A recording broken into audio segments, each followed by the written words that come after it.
So it looks like the recording has started.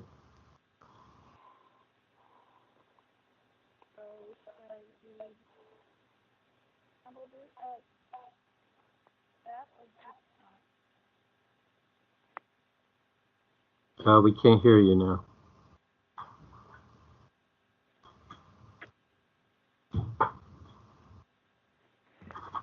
You sure we can't hear you? I'm not on mute. We can barely hear you. Is this better? Yeah, much better. All right, so I gotta have the mic mouth. No, you got to go much louder, Cheryl. Yeah, I have to maybe go much louder. Louder, like that. That sounds better. All right, I'll try to raise my voice. Okay. I have 5:35. Dean, would you like to begin the meeting? Yes, this is the January 19th complaint committee meeting for the Sunshine Ordinance Task Force. I guess I should ask, this is the first time I'm a chair, so please bear with me. But I think I should ask you, Cheryl, to start us out. All right. Let me read the preamble. Remote access to information and participation. In accordance with Governor Newsom's Executive Order N3320, declaring a state of emergency regarding the COVID-19 outbreak, and Mayor London and Breed's proclamation declaring a local emergency issued on February 25, 2020, including the guidance for gatherings issued by the San Francisco Department of Public Health officer, aggressive directives were issued to reduce the spread of COVID-19. On March 17, 2020, the Board of Supervisors authorized their board and committee meetings to convene remotely via Microsoft Teams and will allow remote public comment via teleconference. Members of the public may participate by phone or may submit their comments by email to cheryl.leger@sfgov.org. All comments received will be made a part of the official record. Sunshine Ordinance Task Force agendas and their associated documents are available on sfbos.org/sunshine. As the COVID-19 disease progresses, please visit the Sunshine Ordinance Task Force website regularly to be updated on the current situation as it affects the legislative process. Dean, will you please read meeting decorum?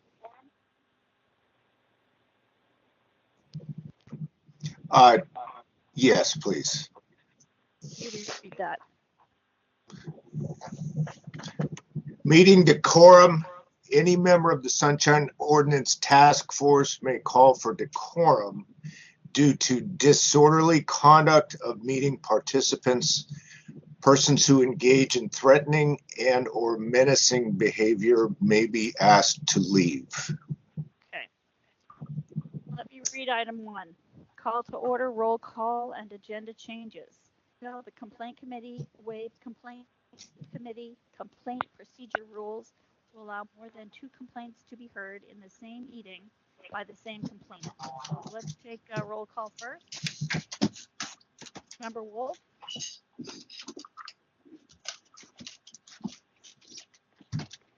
Member Wolf?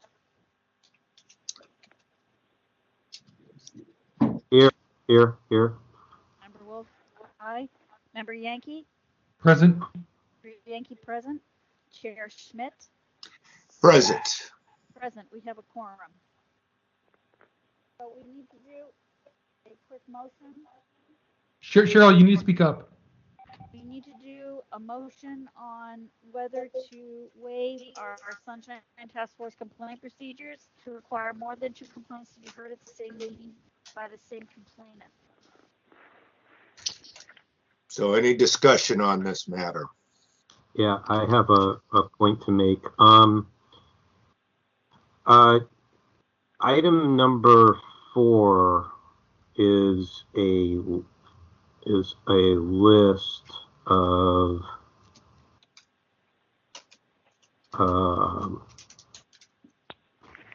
it is a list of I want to make sure I get this right. Yeah, there's a list of it's like other internal. I'm not quite sure what's going on here with item number 4 and whether that is being considered as to be combined, because it lists files 240, 41, 42, 43, 44, 45, 46, 47, 48, 49, 50, and 51. That is, no, not all those are being considered. That was simply the summary for each one of those cases. It was just a list because each department was being requested the same information. We'll find that summary on, I believe, each one of the complaints. All right, so then my question is, Mr. Chair, is whether we are going, is there a consideration to combine 4, 5, 6, 7, 4, 5, 6, and 7? I believe that's the idea here, because they all involve very similar issues. Those 4, not the 5th substantive item in terms of cases today. I believe that is the what we're considering right now, whether to sort of consider those 4 as a grouping of a sort. Right. We have a particular provision for combining.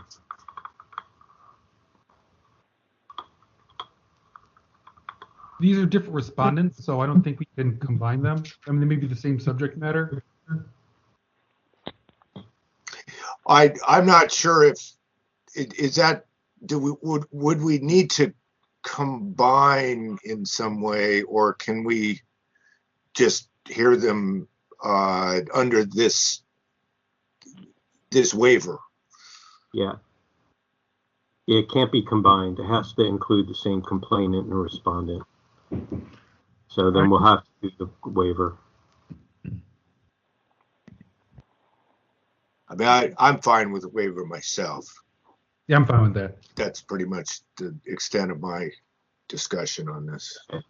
So I'll move to waive the complaint procedure rules to allow more than 2 complaints in this meeting of July 19th, 2021, by the same complainant for items 4, 5, 6, and 7, and 8. It's all the same complainant. I'll second it as long as it's January, not July. Did I say July? Yeah, you said July. So I'll second it for January 19th, 2021. Okay. I'm wishing it to be July. That would be nice. So we probably should call for public comment. Is that do I have the order right? Yes.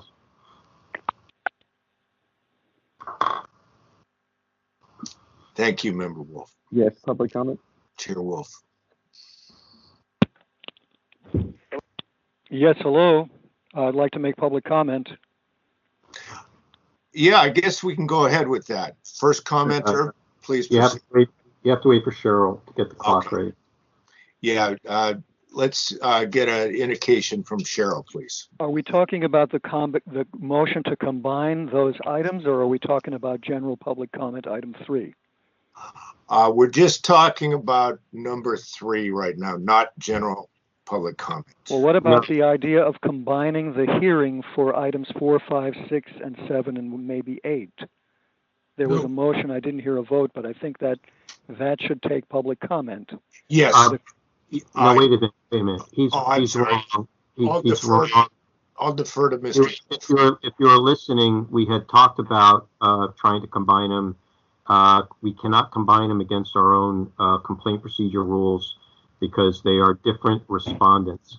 So we are waiving the motion on the floor is to waive the complaint procedure rules to allow more than 2 complaints to be heard in this meeting of January 19th, 2021 by the same complainant. That's the motion on the floor. And is that what you're taking public comment on now? Yes, that's what we're taking public comment on. Okay, and who is speaking? I'm on the phone and I can't see anybody. I'm not familiar with the voices. It would be helpful if you would identify who is speaking. This is Member Wolf. Okay, thank you. But who's chairing? Chair Schmidt. Thank you. And so at this time, when Cheryl gives an indication that we're ready and we can be timed, we will have public comment, but just on the matter of the waiver. And then after that, there is a separate opportunity for public comment of a more general sense. Okay, thank you. So I'm waiting then. Cheryl, we're having difficulty hearing you if you're Go trying ahead. to speak. Oh, okay. I'm sorry. Speaker, go ahead. Are there any speakers on this specific item of public comment? Yes. Yes. One here. Yes, anonymous. Oh, sorry. No, Mr. Warfield, go right ahead. I'm waiting for you. All right, this is Peter Warfield, Executive Director of Library Users Association. We've got no connection and frankly not any knowledge about these matters. But we have been to the Sunshine Task Force over many years, many times, and combining complaints at the very last minute, which seems to be what's happening here, I think is a very destructive thing for the public, if not for the other participants, and for the complainant in particular. When a complainant has worked on an issue, has made presentation, has provided documents and or materials, they're expecting to get the 5 minutes of presentation on each of the agenda items, each of the complaints, and the whole procedure. And likewise, the public, I think, rightfully would expect to hear what's going on and from each individual respondent, as well as having an opportunity to weigh in during public comment for each agenda item. I have not heard of waiving complaint procedures on what seems to be the spur of the moment. And apparently, I haven't heard the complainant even being asked what he or she, anonymous, has to say about this suggestion. So I've seen complainants just fall apart. Not this one in particular, as far as I know, but in the past, I've seen complainants just, they've worked hard to present each case. The details may be different. Certainly the responses might be different from the different respondents.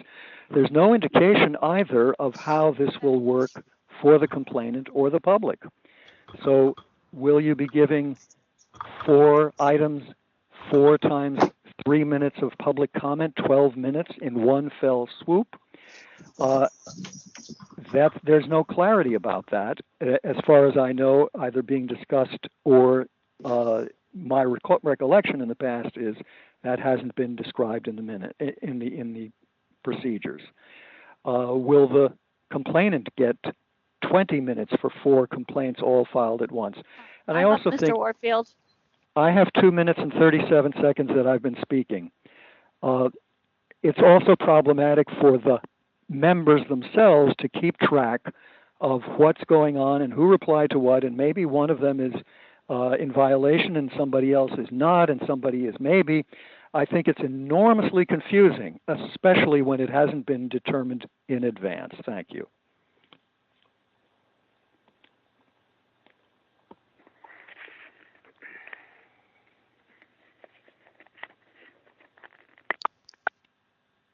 Do we have another speaker?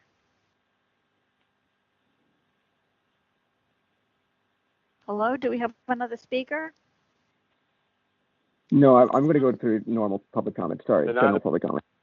You are not prepared for public comment right now? No, anonymous was Sorry, is this general? on the waiver. Public comment on the motion. Hello, can you hear me? Yes, we can hear you. Can you hear me? Anonymous wants to speak on the waiver issue. Dean, you're on mute. Hello, can you hear me?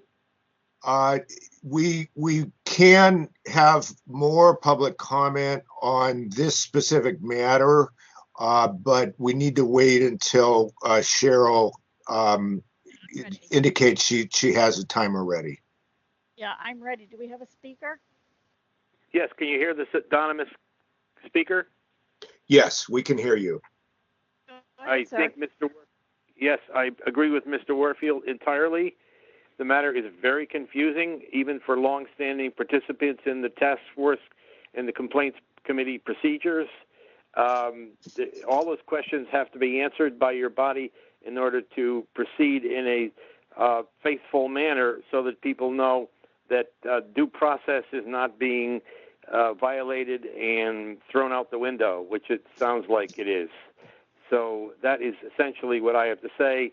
I hope you will address these concerns till then we can move on to the general public comment. Thank you. Any more public comment? Anyone else? Not on general public comment, but just on this item.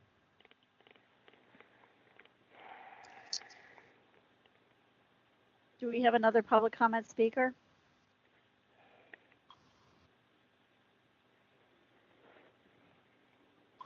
Sounds like no more, so it seems that we could vote on this. Bruce has his hand up.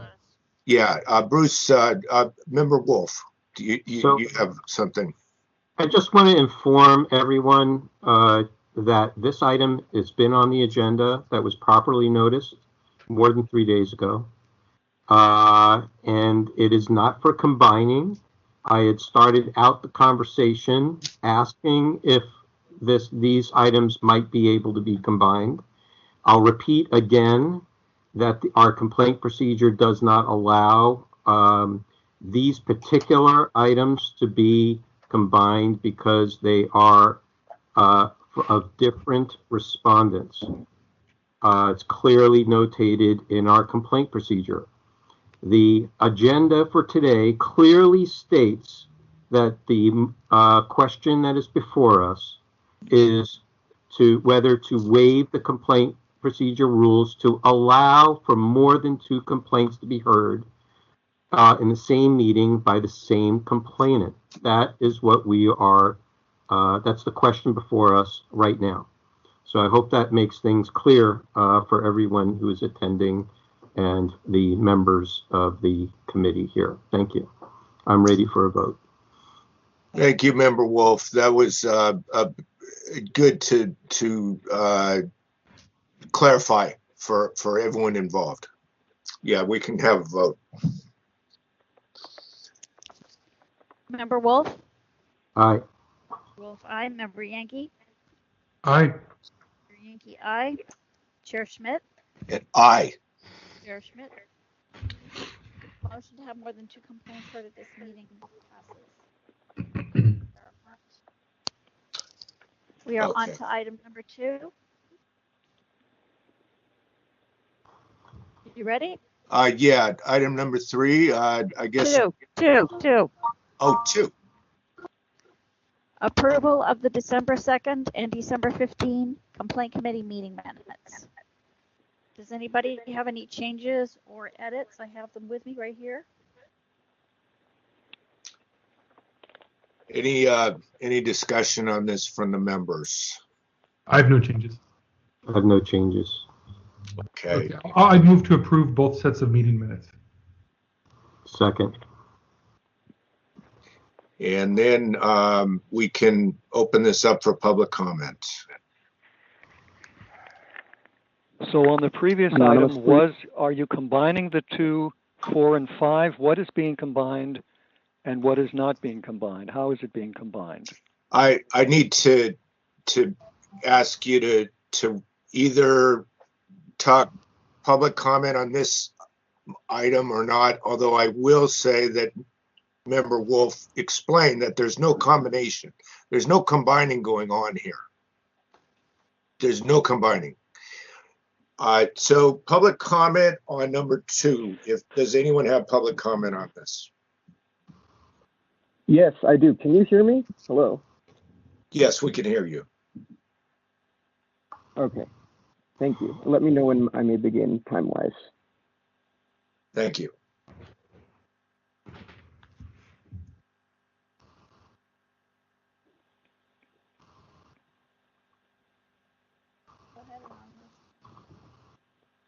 Cheryl, we're having Thanks, trouble Ms. hearing Wajay. you. By the way, Go ahead.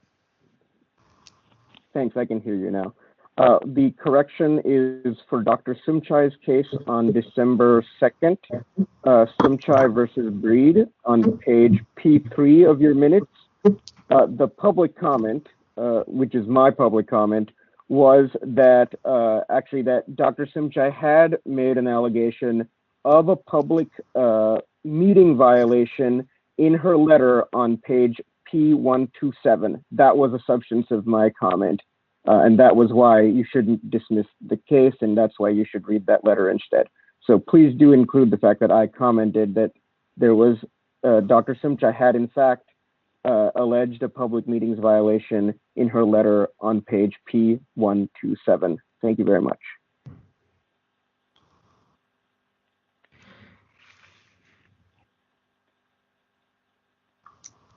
Anyone else with public comment on this item?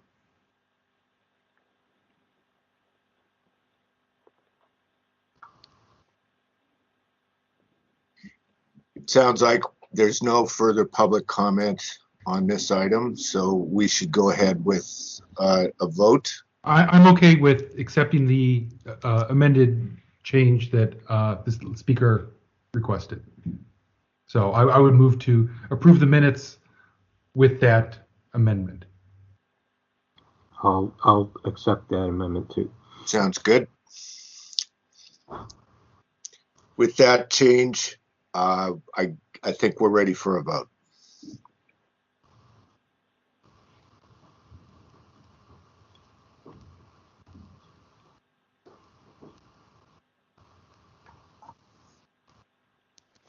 Member Yankee? Aye. Member Yankee, aye. Member Wolf? Member Wolf? Aye. Member Wolf, aye. Chair Schmidt? Aye. Chair Schmidt, aye. The motion to approve the minutes with the amendment specified are anonymous has passed.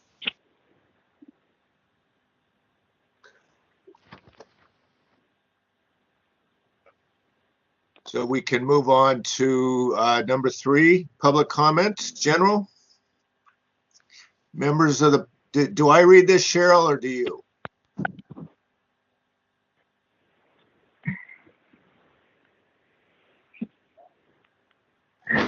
Item number 3, public comment. Members of the public may address the committee on matters that are within the committee's jurisdiction, but not on today's agenda.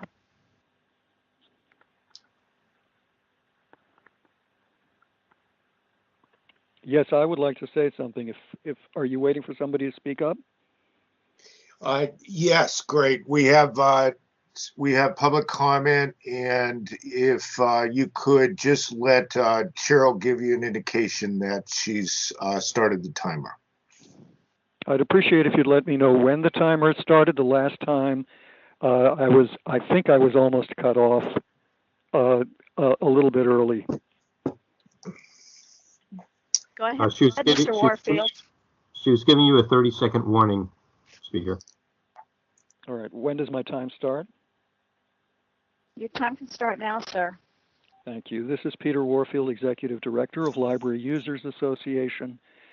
I wanted to make some general public comments, but first of all, let me say that even though I've said that I can't see anything, I don't know what you are seeing. I don't know if you are able to see each other. I'd appreciate hearing about it. There's a whole range of differences in meetings when you're meeting via remote connection. and particularly because a whole range of public organizations are using different platforms with different eccentricities and so on.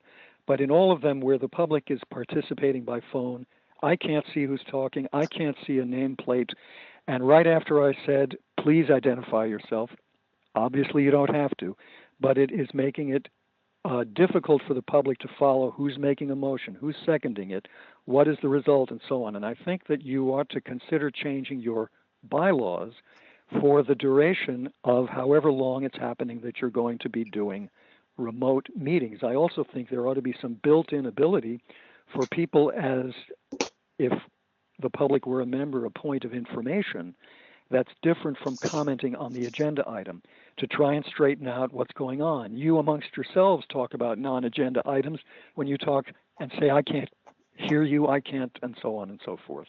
And that's reasonable to do that, but it should be a thing that the public can also do if it's reasonable. Second, Library Users Association filed a complaint many, many months ago, and unfortunately, while I appreciate that the complaint was sent to the recipient of the complaint and a response was received and forwarded, I have no idea where this stands now. Obviously, the Sunshine Task Force has suspended its 45-day requirement to render a determination, something that it hadn't really been doing previously anyway. But it seems to me that there needs to be some communication about, for the public, with respect to where you stand on your list of outstanding complaints and so on. There are a lot of issues that come up with the current regime under COVID that I think are urgent and that I think the Sunshine Task Force ought to deal with in a general way, with an opportunity for the public to comment about what kinds of issues they're seeing. For example, we used to be able to call any office 40 hours a week and walk into any office 40 hours a week. Now most of the offices are closed, many don't respond. I've requested information from the Sunshine Task Force administrator through the clerk's office. I have no idea where that stands. It's been many days. There's just a withdrawal of the bureaucracy from the public with no explanations and no standards for service.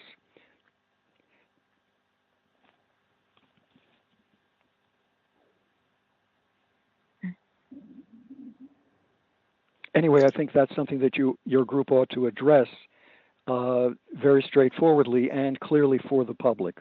And I noticed that your website also has lost a bunch of information that it used to have. It just has two things to link to and so on, and that's kind of a problem. You used to have a lot more information shown on your website. Now it's very little. Your time is up. Beg your pardon? Anonymous, please. Cheryl, I'm having trouble hearing you. This is member or Chair Schmidt. I know I have to put on to my mouth and type at the same time. Sorry. That's all right. right. Do we have another public speaker? Yes, please. Anonymous. Okay. Go ahead, sir. Thank you. I would agree with a number of the issues Mr. Warfield brought up, and I think that the standard across the city of having commissioners and other people on the board, on any board, identify maybe there's their last name before they start speaking would be helpful. I know that if everyone followed all the rules, they would all be recognized by whoever is chairing a particular meeting, but I know that just for efficiency's sake, things are generally more informal than that. And I would, second, I would like to say that just today I was informed by CIO Linda Jarrell that they have created the first version of the software that will produce electronic metadata for all members of the public in compliance with the law. And I'm really excited to hear about that from the Department of Technology. And finally, third, I'll just say what I said at the full task force. Please do agendize someone's complaints other than mine. I've been heard plenty before the task force. I'm sure there are some plenty of other complaints that can be heard. And that's it. Thank you very much.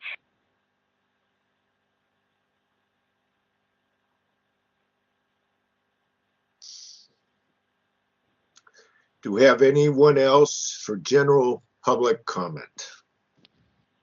Yes, I'd like to comment. Are you ready? Cheryl? ma'am? Okay, there we go. Are you ready, ma'am? Yeah. Hello? Yeah. Go ahead, ma'am. Okay, so yeah, I'd agree with a lot of the points that have been brought up already. I have a number of concerns regarding the technology platforms that are being used. The bridging that is being used is very confusing. For example, the Board of Supervisors, they use Microsoft Teams to communicate with each other during their meetings, but they have a bridge that bridges to WebEx, and that is what the general public uses when they wish to connect to the meetings. And so yeah, and just like the variety of different platforms that are being used, it's very confusing. Like, some boards use Zoom, some boards use WebEx. Everybody gets to choose, like, what are we using here? Like AT&T's conferencing system, I don't know. And anyways, regardless, so some of these are phone conferencing systems, Microsoft Teams, for example, and a lot of these you can send messages to people. And there's, for example, the police commission often will send written messages to each other that somebody calling in would not see if they did not, have log into the WebEx system. And so I think it's very important that that the public is aware of, is able to see what commissioners or supervisors are seeing on their screens, so that supervisors or whomever aren't secretly writing to each other without the public's knowledge. And also, I don't know what sort of data these platforms are collecting from users when users connect. I think there are a lot of privacy concerns that need to be addressed, especially when there's 10 different platforms being used. 30 seconds, ma'am. And so if the board of supervisors just gives a seconds. phone number, the public should be aware of what sort of data is being harvested to some private entity when they're trying to exercise their civic rights. So yeah, those are my concerns. Thank you. Thank you. Anyone else for general public comment?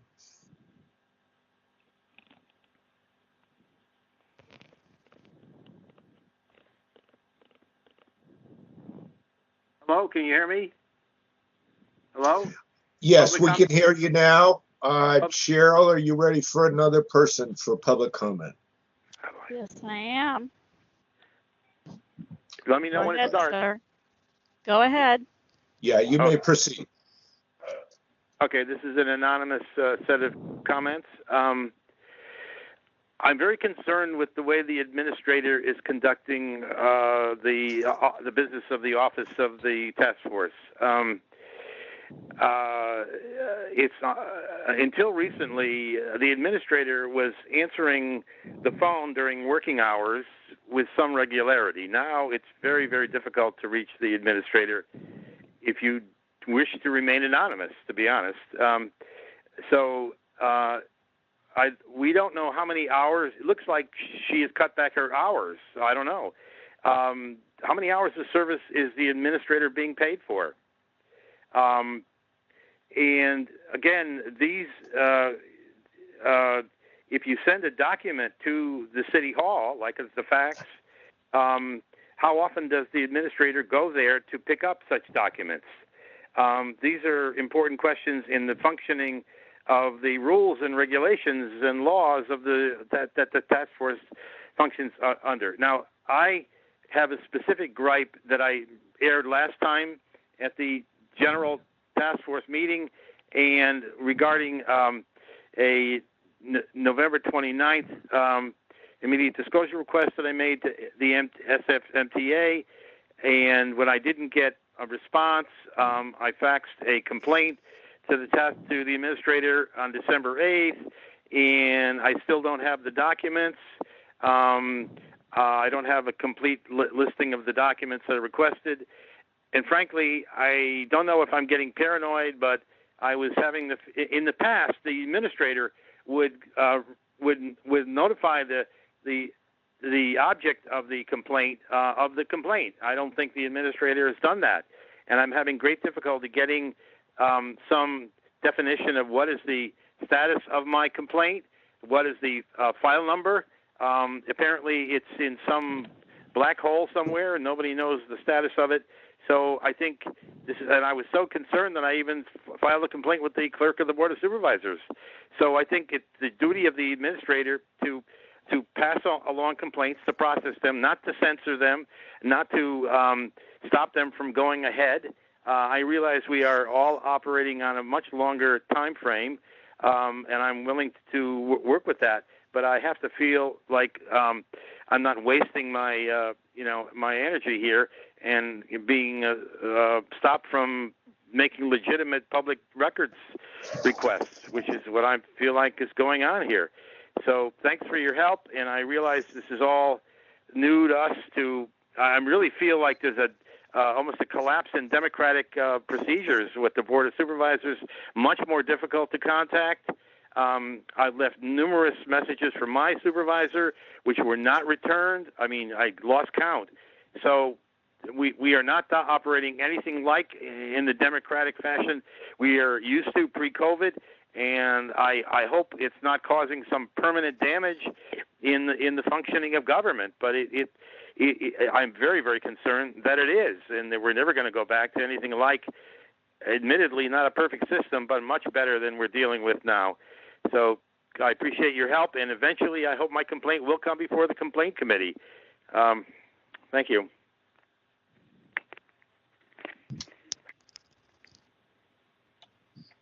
Thank you. Next person for public comment. Is there another person? General public comment. Okay, it sounds like we may have heard from everyone for general public comment number 3. I have a few responses, if you don't mind, Mr. Chair. I'm sorry, go ahead, Mr. Wolf. Member Wolf. Yeah, I have a few comments I'd like to make in response to some of the speaker's points, if I may. Yes, that's fine. Sure. One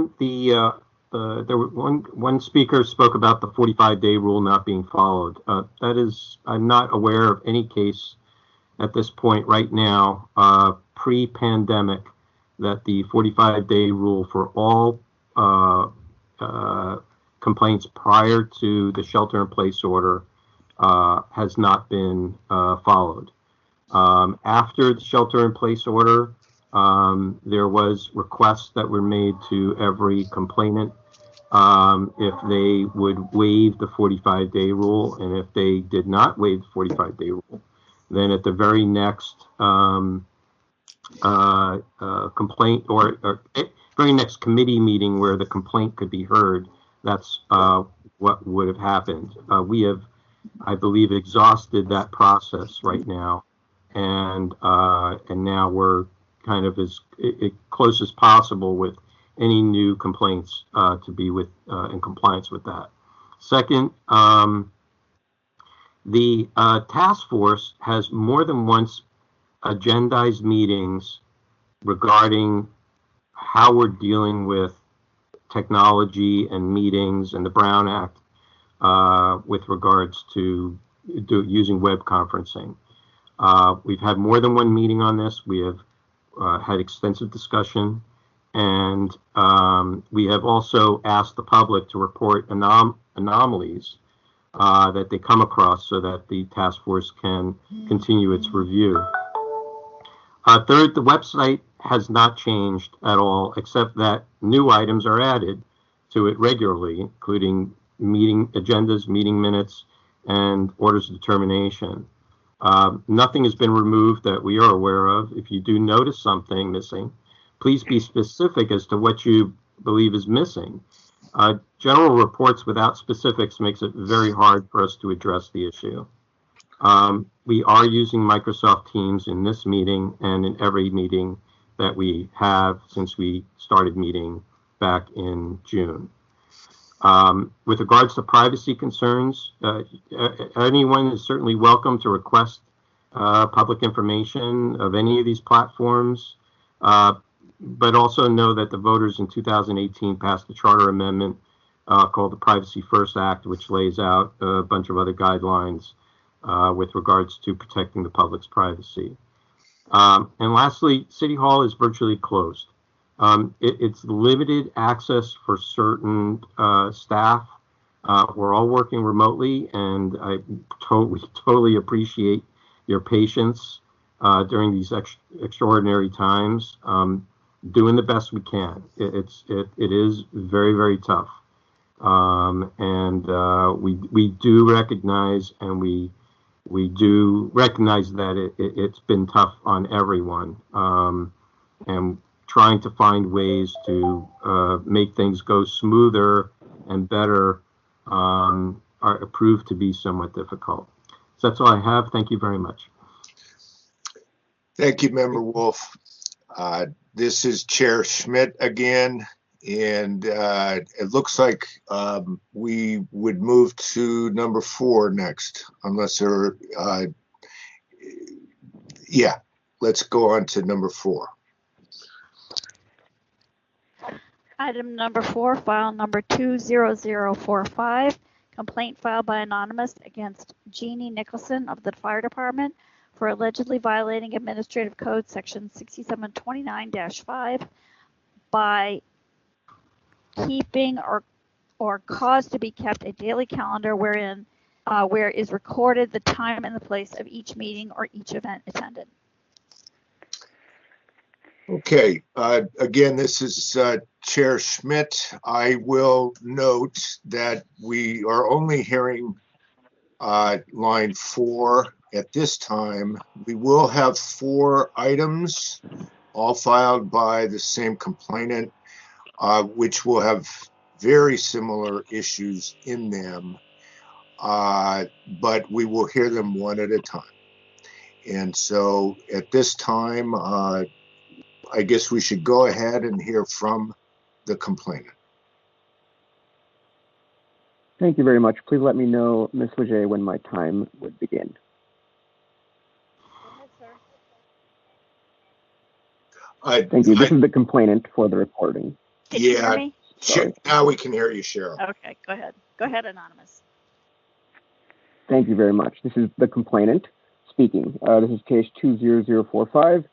If you can go to PDF page 11, which is footer page P23, we'll just dive right into examples of this department head's produced calendar. So we're going to be discussing, the caption only mentions the first sentence in 6729-5, but I am alleging all the parts of 6729-5, which includes not just the time and place, but also the general statement of issues discussed, and in certain cases, the attendees who are not direct or indirect subordinates of the department head, i.e. other employees or non-employees. So for example, at 8:30 a.m. here, she has a staff meeting. As you know, the Prop G calendar is a backwards-looking calendar wherein the department head has to record the general statement of issues that were discussed in that meeting after the fact, if there is not a public recording of that meeting. I doubt there's a public recording of this meeting. There is no issues discussed. See, SFFD Training Center discussion is a great positive example because that's an actual issue. What was discussed? The SFFD Training Center. The Mark Corzo biweekly meeting has no issues discussed. The Station 49 Town Hall meeting It's unclear whether that one's a violation because it may be publicly recorded, in which case there is no need to state the issues discussed. Next page. The most important one that I care about in all of these, Mayor Breed's monthly department head meeting. What was discussed at that monthly department head meeting? I know they have them every month, but every month they could be discussing different things. They need to record this after the fact. If you remember, a few months ago, we had this same discussion with other department heads. Next page, HSOC policy group, HSOC principals policy group. First of all, this is not a valid way of presenting this information because it cuts off the time, it cuts off the attendees and whatnot. I'm guessing these two have people outside of the fire department attending, and thus they need to produce the attendees who were at the meeting and also the issue discussed at the meeting. The interview at the top of this page, there's an interview with Guardian News. Now, if that was publicly recorded, they don't need to say what did they discuss with the Guardian. But if it's not publicly recorded, they do need to say what were the issues discussed with Manvi Singh. We can keep going, but next page, you'll see a weekly check-in meeting, working collaboration. None of these are a general statement of issues discussed. They're just a subject line. And as we discussed a few months ago, subject lines are not what the law requires. The law requires you to tell what were the issues you discussed. You don't need to be very detailed. You don't need to give me an agenda or meeting minutes. It's a general statement of issues discussed. But all I need to prove here is that these are public records. These are obviously public records because they're writings about the conduct of public business, but there's no dispute about the fact that they're public records. Thank you very much. That's all I had. Okay, thank you. Now we can hear from the respondent. Is there someone here who can speak on behalf of the respondent? Yes, John Tucker with the fire department. Okay. Cheryl, should he go ahead now? Yes, go ahead, sir. Thank you. Okay. So on December 7th of 2019, we received through Anonymous, submitted the immediate disclosure request via email to the fire department for certain SFFD department head calendar entries and emails. The SFD received the request on Monday, December 9th and responded on we received it on December 10th and responded on December 10th. So I'm sorry.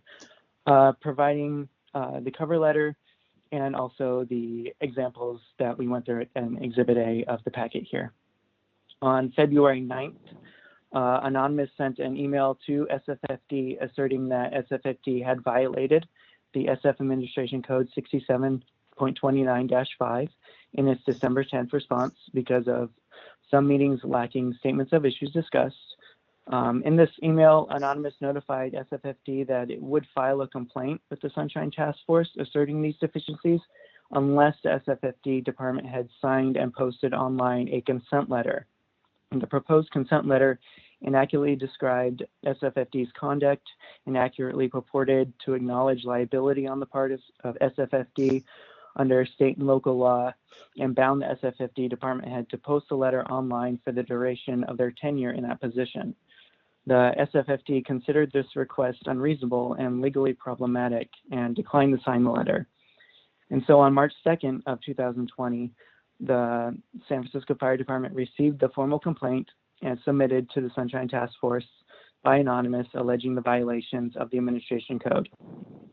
As reflected in the calendar entries included here in Exhibit A, the SFFD's Proposition G Department Head Calendar includes each entry and the location of the meeting, the beginning and end time of each meeting, and a very brief description of the purpose of the meeting.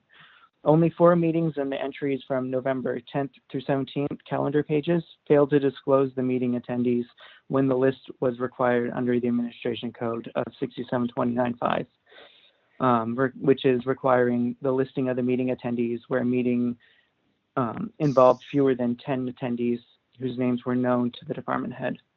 Apart from these 4 calendar entries and in all other respects, the calendar pages complied with Administration Code 67.29-5.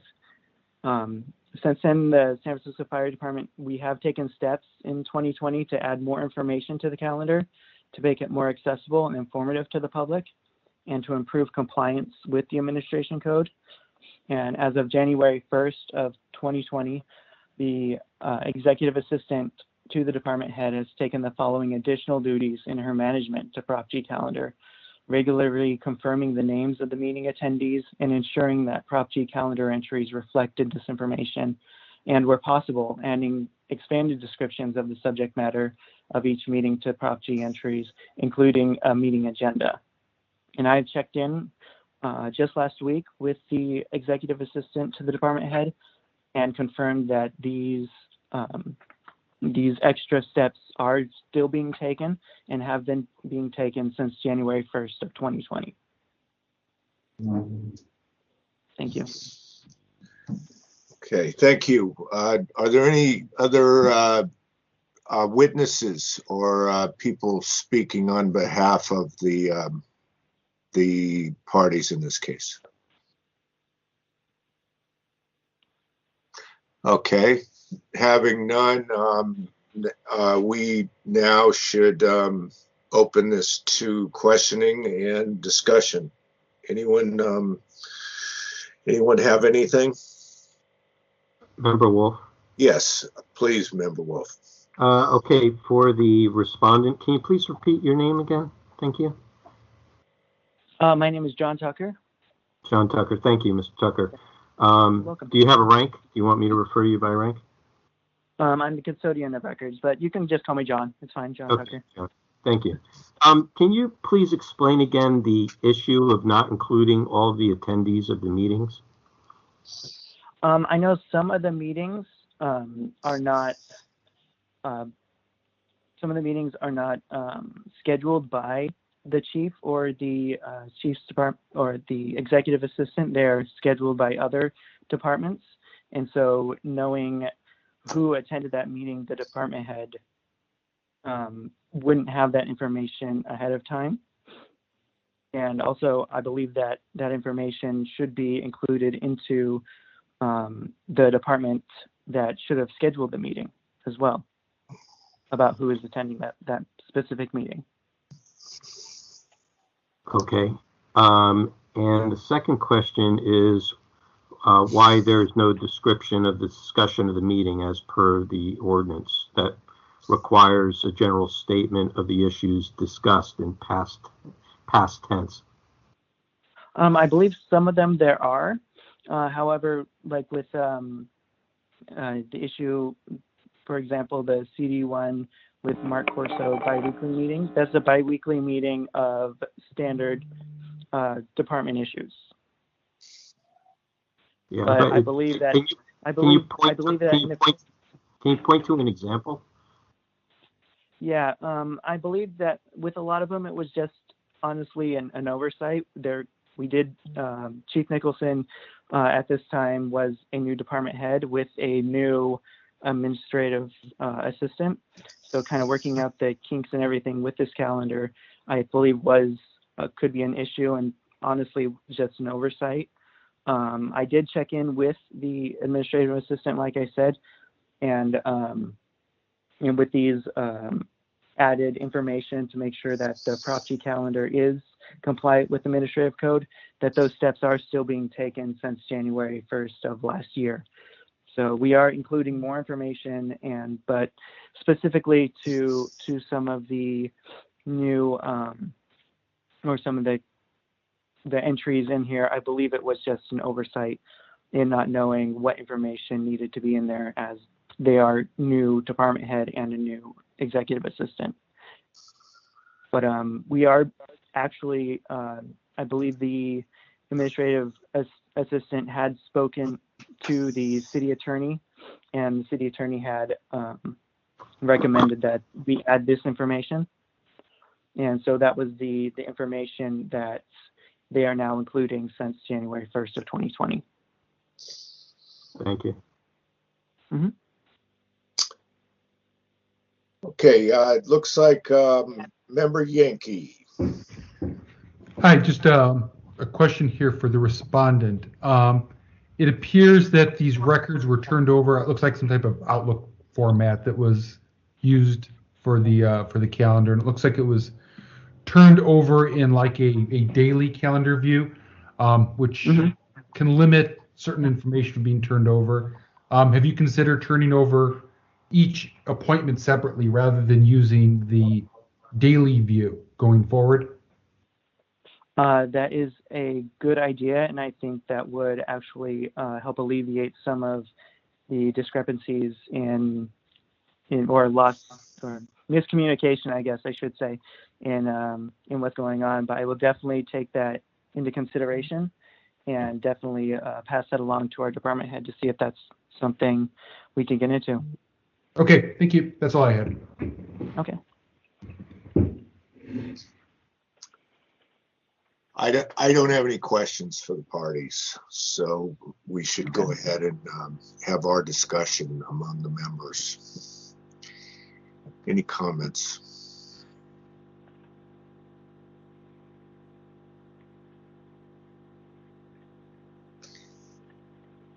You may be muted, Member Wolf. I'm muted, yeah. I think at this time we can find the records are public, and they are certainly within the jurisdiction of the ordinance. And so I'll move that. I'll make that motion, and also with a I'll just make that motion. That's fine. Okay. And you want to include to refer to the task force as well, right? Of course, yeah. Yeah. I'll second that.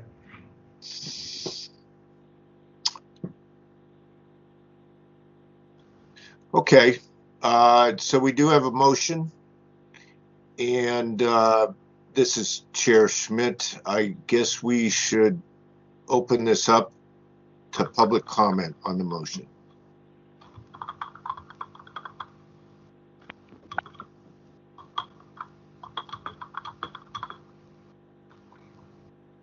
Any public comment on this? Anyone?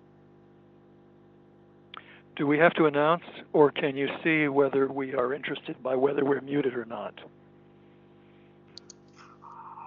I think we do need to hear from you in the situation that we're in with the technology challenges that we have. But thank you. It does sound like we do have a public commenter. Cheryl, could you give him a prompt, please? Mr. Warfield, are you ready? I'd like to set my timer. Go ahead, sir.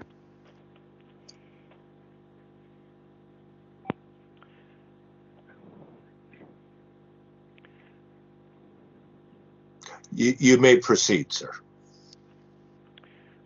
Thank you. This is Peter Warfield, Executive Director of Library Users Association. We're not connected to this complaint. Let me also say what I have said in the past, how to get in touch with us.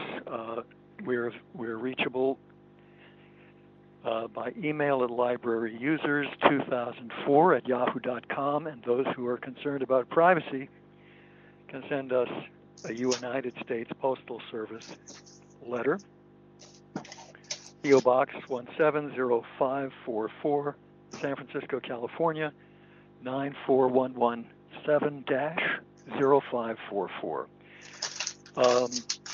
I certainly agree that these are public records. I appreciate very much the work that Anonymous is doing on this and frankly on other things to help clarify what the public's rights are and to make it clear that departments need to be aware that they're conducting public business and that they have to comply with public disclosure requirements.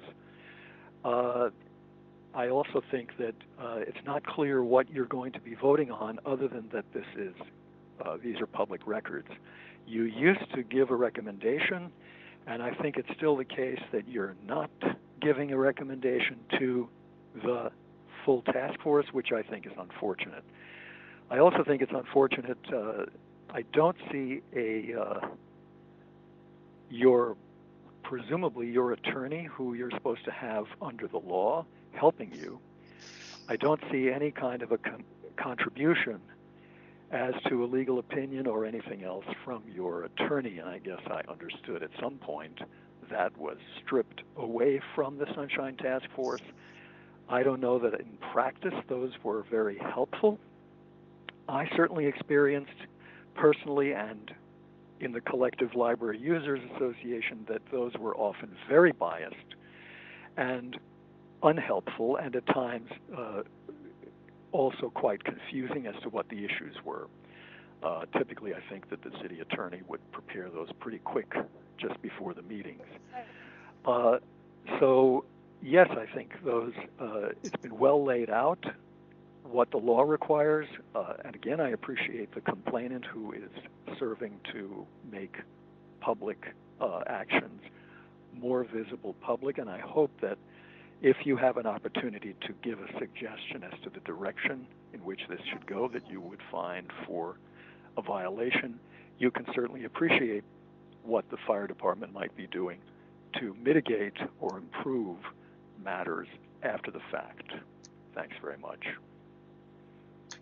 Cheryl, I think we may have trouble hearing you again. Okay. Are you there? Do you want me to repeat? No. No. Yep. I just speaking with Cheryl. Okay. Yeah. You were fine. We heard you loud and clear, Mr. Warfield. Thank you. Thank you. Anyone else with public comment on this matter?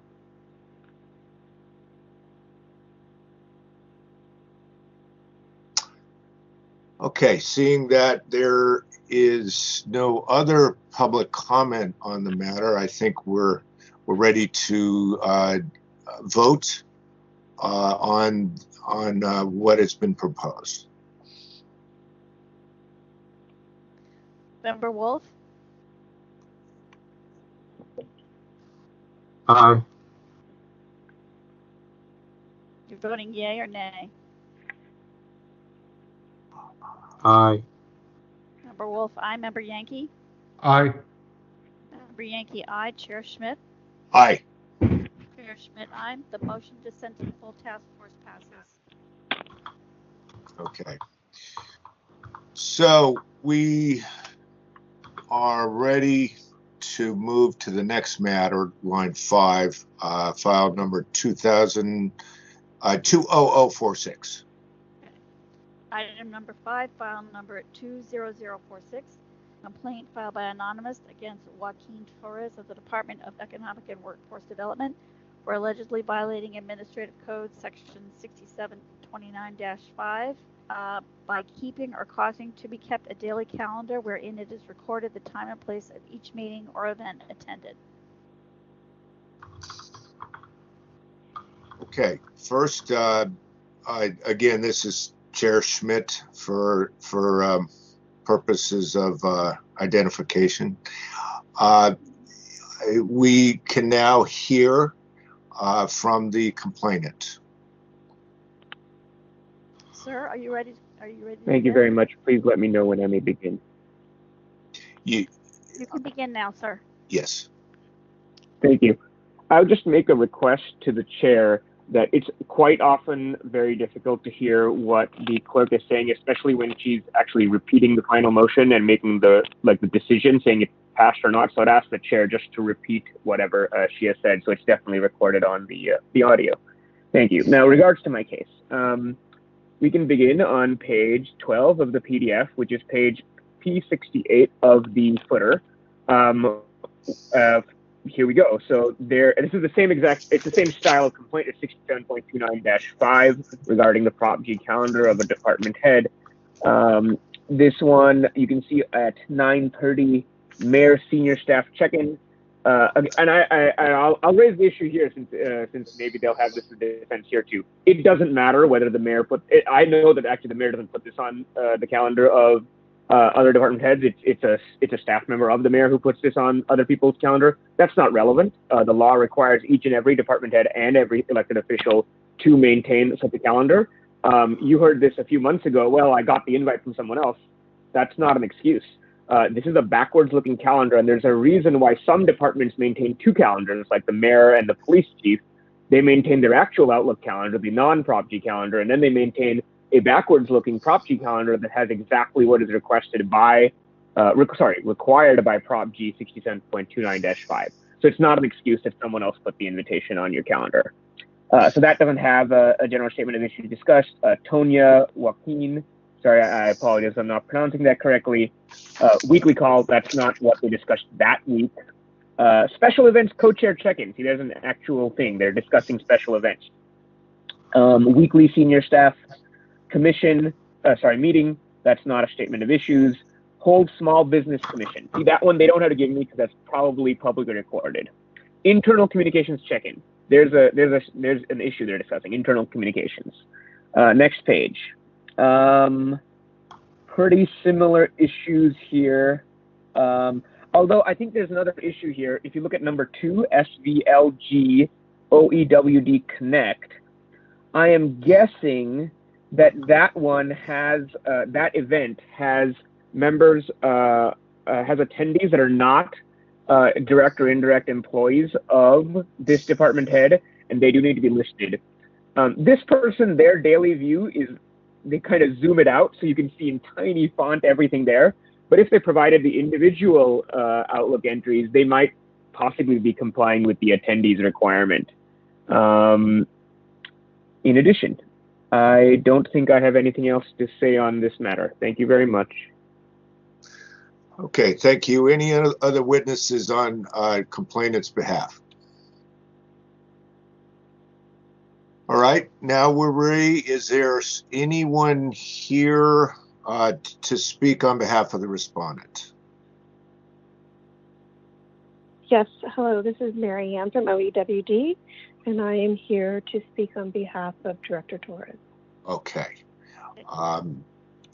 Yeah, go ahead. It's go ahead, Ms. Thompson. 5 minutes. Thank you. So, thank you, Cheryl. The Director of OEWD takes seriously his obligation to maintain a compliant Prop G calendar and to include all requisite details of time, place, attendees, and subject matter. If there are certain entries where Anonymous believes that details are not sufficient, we are willing to work with Anonymous to provide him that information. However, the invitees in the subject line generally include the subject matter of the meeting, and the detailed agendas are not required by Prop G. We will work with Anonymous and the committee to address any outstanding issues.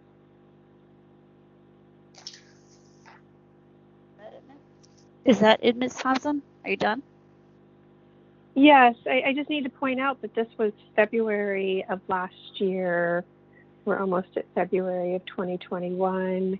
I do not, because as you all know, I am deployed to the COVID Command Center, and I do not have access to any of the documents that Anonymous is speaking or referencing because I do not have access to my desktop. Okay, thank you. Member Yankee, do you have something? Yes. Just to address that first point, all these documents are linked to on the agenda item. So, you know, the members of the public and obviously the complainant and the respondent can all view what we're viewing as a PDF file. So there's no need to have access to a desktop to see these materials. But that being said, I know you mentioned, Ms. Thompson, that you would work with Anonymous to correct any deficiencies. You know, obviously my concern would be that we should never have to get to the stage where we're working. I mean, what we want to see is some type of compliance going forward on a routine basis across the board. So my question to you would be, you know, have any changes been made in your department's procedures since, you know, Anonymous had made this complaint to ensure that Prop G calendar requirements are met on a go-forward basis? Again, I just guess I have to reference that this complaint came in February of 2020. In March, our office, as did the whole entire city, went into a shelter in place. Director Torres does keep a very healthy and robust active Prop G calendar. We have not, due to the pandemic and due to the fact that OEWD is front and center on the recovery of this pandemic in supporting businesses with getting up and running, we have not had time to address any specific issues with this calendar. If Anonymous would like for us to do that, we would like to take that conversation offline. I do, however, would like to point out that this is not the appropriate place or time for our office.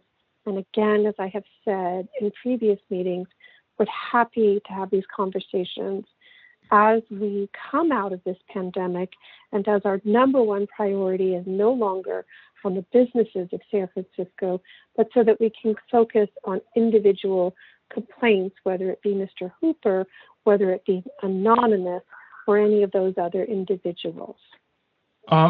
Just as a follow-up, it seems like you're citing the pandemic for a reason to not comply. Is there a specific citation? No, we're not citing Excuse me, Ms. Thompson. Pandemic.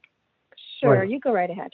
Yeah. So I mean, I realize that, everyone's been busy in the pandemic, and I get that. But is there a specific citation related to Prop G calendars that you can cite? Because while I understand you're busy, it's still an important, obviously, thing to comply with, unless you have something to share with us that would exempt compliance with this.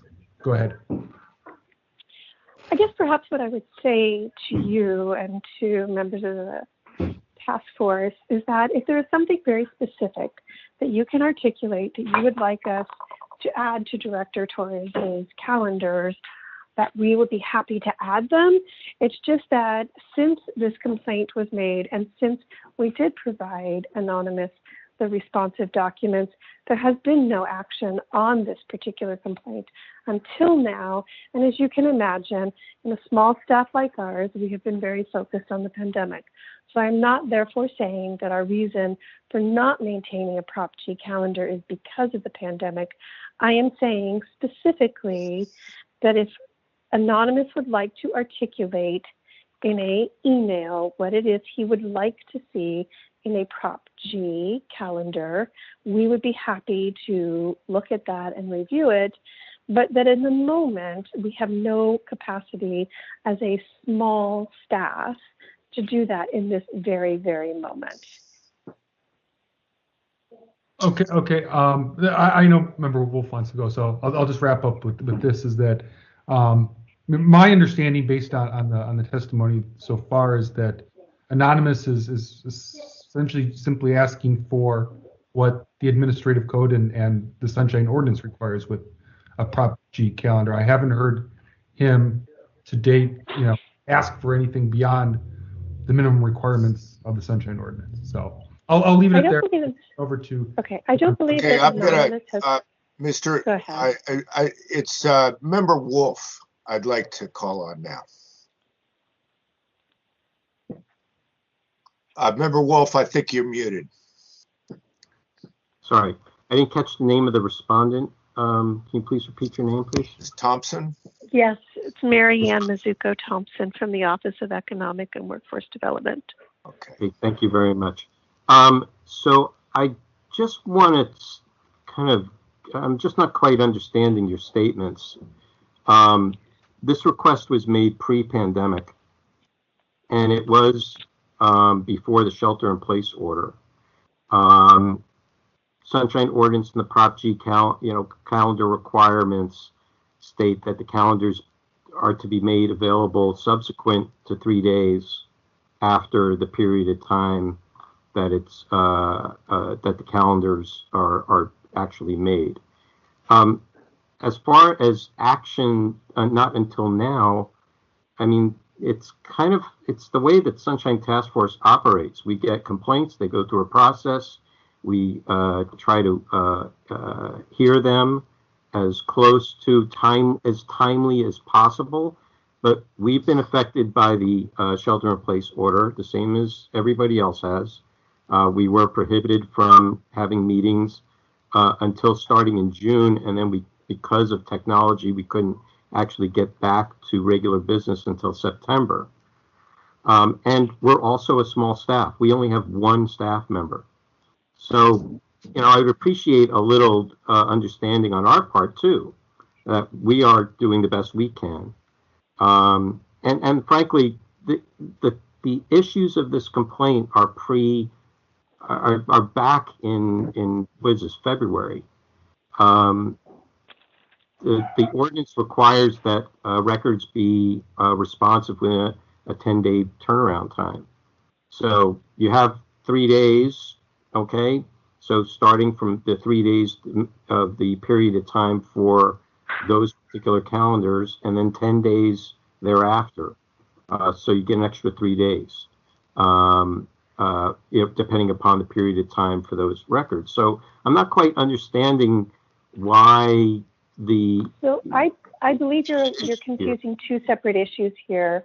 We did indeed provide Anonymous with those documents in I'm sorry, a timely Member Wolf, Member Wolf, were you finished with your question? Yes, I was. Okay, thank you. Go ahead, Ms. Thompson.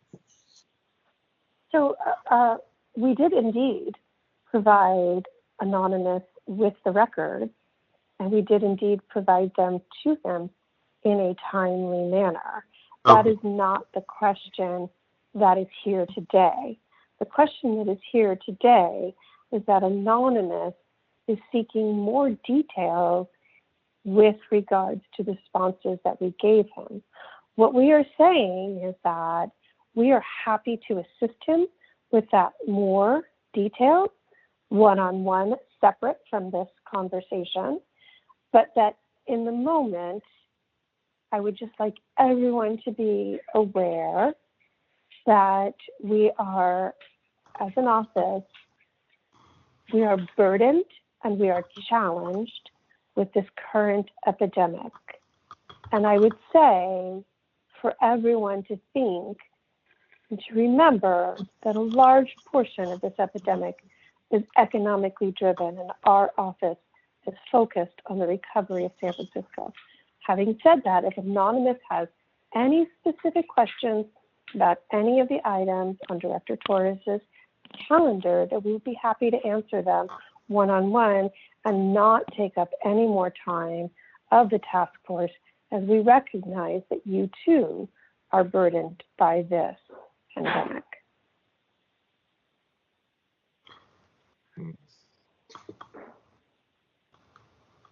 Members, anything else? I have no further questions.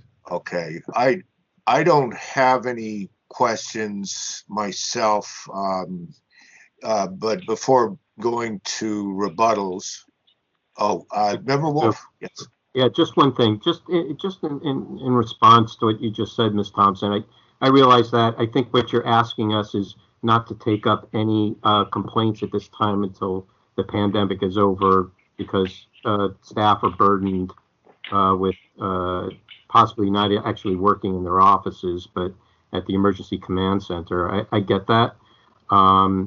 There is allowance and requirement under state law for continued transparency, no matter what is being requested at this point.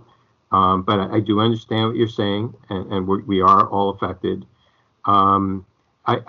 I think when you're asking what more the requester is asking for, I think it's pretty clearly outlined in the section of the ordinance that is being cited here as being non-compliant. And that is what is missing from the calendar. And that is what he's asking for. And it's not that he's necessarily coming back per se. It's because what was delivered originally was actually not fully responsive. It was responsive, that provided in documents, but it wasn't fully responsive as per the details that are required within the ordinance itself. Thank you. So just to create some clarification for Anonymous. I don't know if there's I just wanted, you'll get a chance, Ms. Thompson, you'll get okay. a chance. You'll have a chance Thank to rebut. Okay. Thank you so much. Yes, and that'll be in just a moment. Thank you. I have just one thing before I go to rebuttals, and if the members have anything else, please just tell me. But what I think I'm seeing here is the law requires that not just anonymous be allowed to see this information, but that the public can see what's going on. This is about the public's ability to see what their government is doing. And that is why the law requires, and it still requires during a state of emergency, that the public be able to see what meetings are happening and to see it's very clear, a general statement of the issues that are discussed at a meeting and who is attending the meeting. And so in all of these cases, that is the problem that we're seeing is being pointed out. And so if any of the agencies need to know what they need to do, they can see it very clearly, identify who's at the meetings, and make a statement about the issues. Okay, with that said, now it is time we can hear rebuttal. And Ms. Thompson, you get a chance to rebut. Please proceed. Thank you so very much. So examples I'd like to point out for the task force. Interestingly enough, Anonymous brought up the internal communications weekly meeting. That is a standing meeting that the director and I have together. There is no agenda. I don't go into that meeting with an agenda, nor does the director. What is discussed in that meeting is our week ahead. Therefore, I do not believe that there is a reason to put an agenda or any of those items on that. It is a weekly standing meeting. Sometimes I take advantage of that meeting and meet with the directors, and other times I simply notify him that I have no outstanding issues for the week ahead. It is a standing meeting, and you can see that on the director's calendar that is a standing meeting. I'd like to point out, similar to Mr. Tucker, that the director often receives these calendar invites, and we therefore don't always and cannot always see who the attendees are and who was invited. So I think that that is a small challenge that is related to Microsoft Outlook and not necessarily to the director. And again, I would like to say to Anonymous, if there are items in which he has specific questions, we would be happy to make that information available to him. Thank you. And any rebuttal from the complainant? Yes, please. Can you hear me? Yes. All right. I'm going to go to 3 issues. First of all, it is not, and I won't do it. I will not ask questions about meetings. You discussed this extensively in the very first case about the same issue called 19108 Anonymous versus Dennis Herrera. The requirement is not to produce information when I ask questions. The requirement is to record it in a public record. And this is very important because a public record is retained and there's retention laws around Prop G calendar specifically.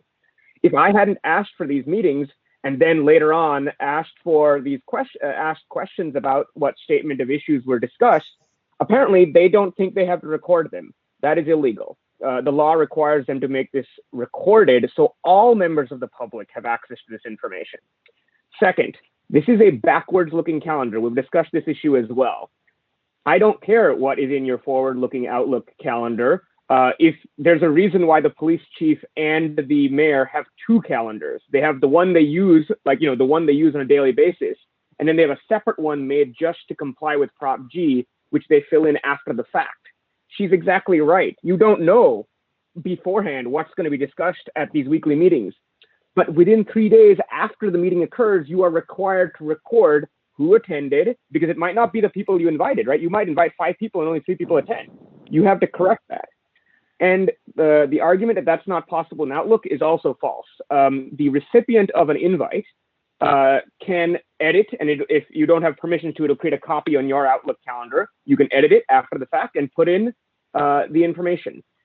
She's right on one part. You are not required to disclose an agenda or a meeting minutes.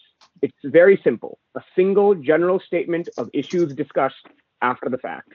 All I have to prove here is that these are public records. And they're obviously public records.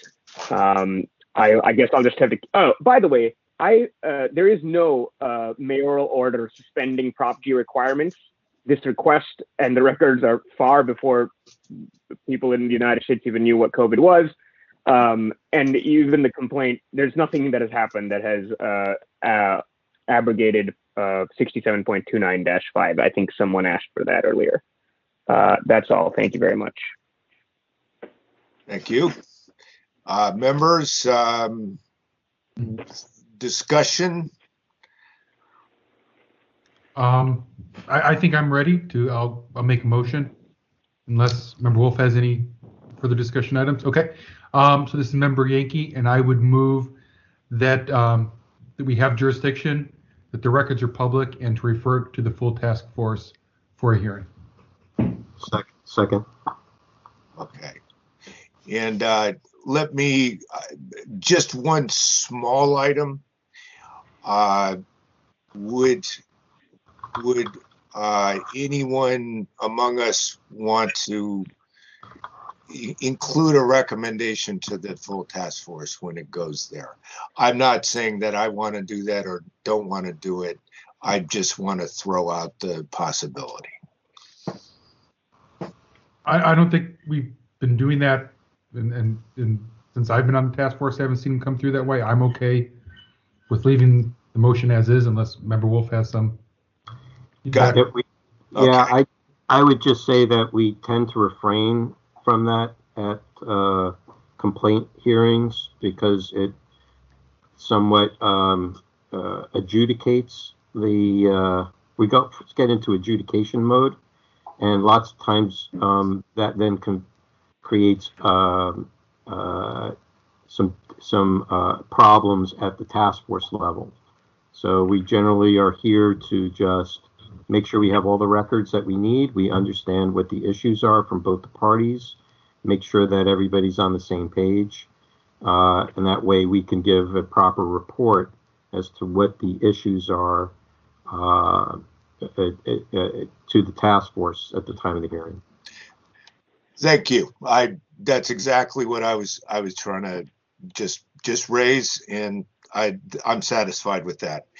And so it sounds like we have a motion, and it sounds like we're then ready for any public comment on this motion.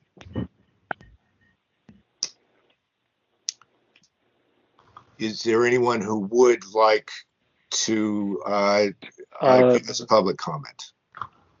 If you could just speak up, and then we'll set you up.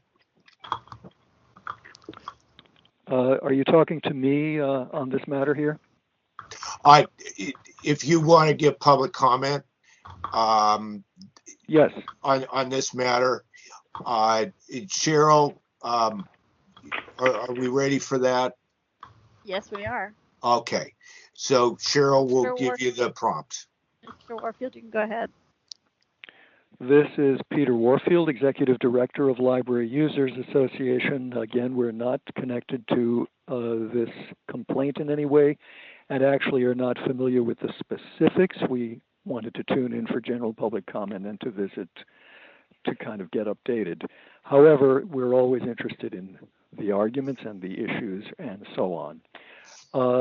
First of all, it has not been mentioned, and I'm having trouble finding the Sunshine Ordinance itself, but I do recall it may be in section 6721, and it was certainly in the voter handbook, that compliance with the Sunshine Ordinance is considered part of every person who's working in government, part of their job duties, not subordinate to, not secondary, not an afterthought, and not something that only gets done if somebody complains about something and then you want to have an off the record, out of the public, some kind of a settlement.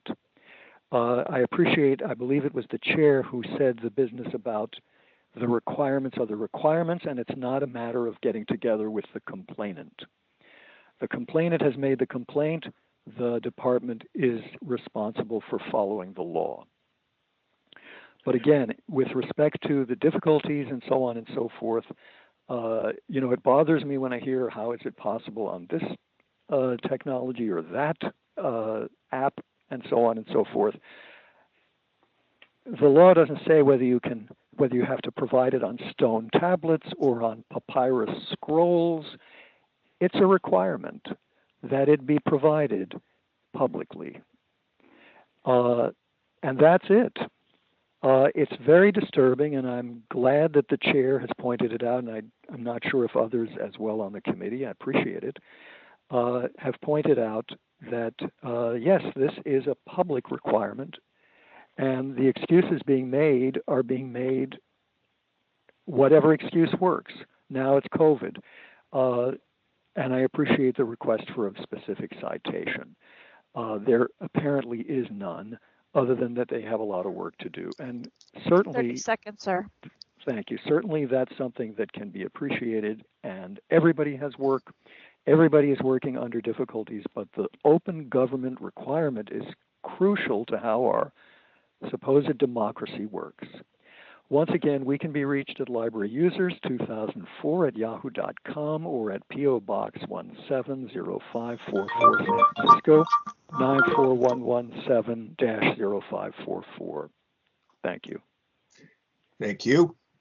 Is there anyone else who wishes to give us public comment at this time?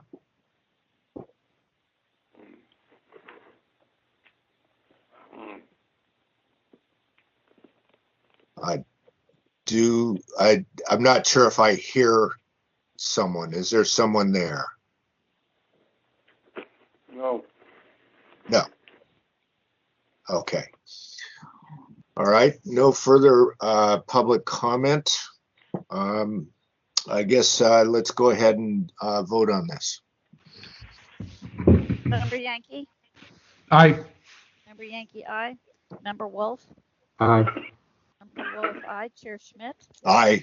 Chair Schmidt, aye. The motion to send to the full task force. Okay, next matter.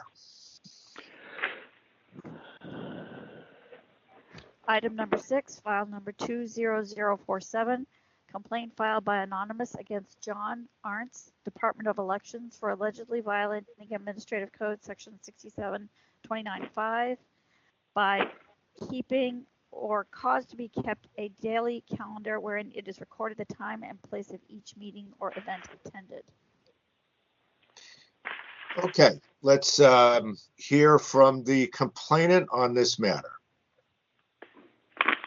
Thank you very much. This is the complainant. We will begin on page 13 of the PDF, which Anonymous? is— Oh, yeah, hold on. Sorry. Apologies. No problem.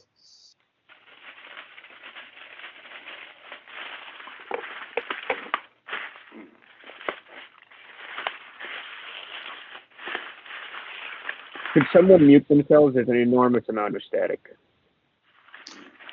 Yeah, we're hearing static only right now.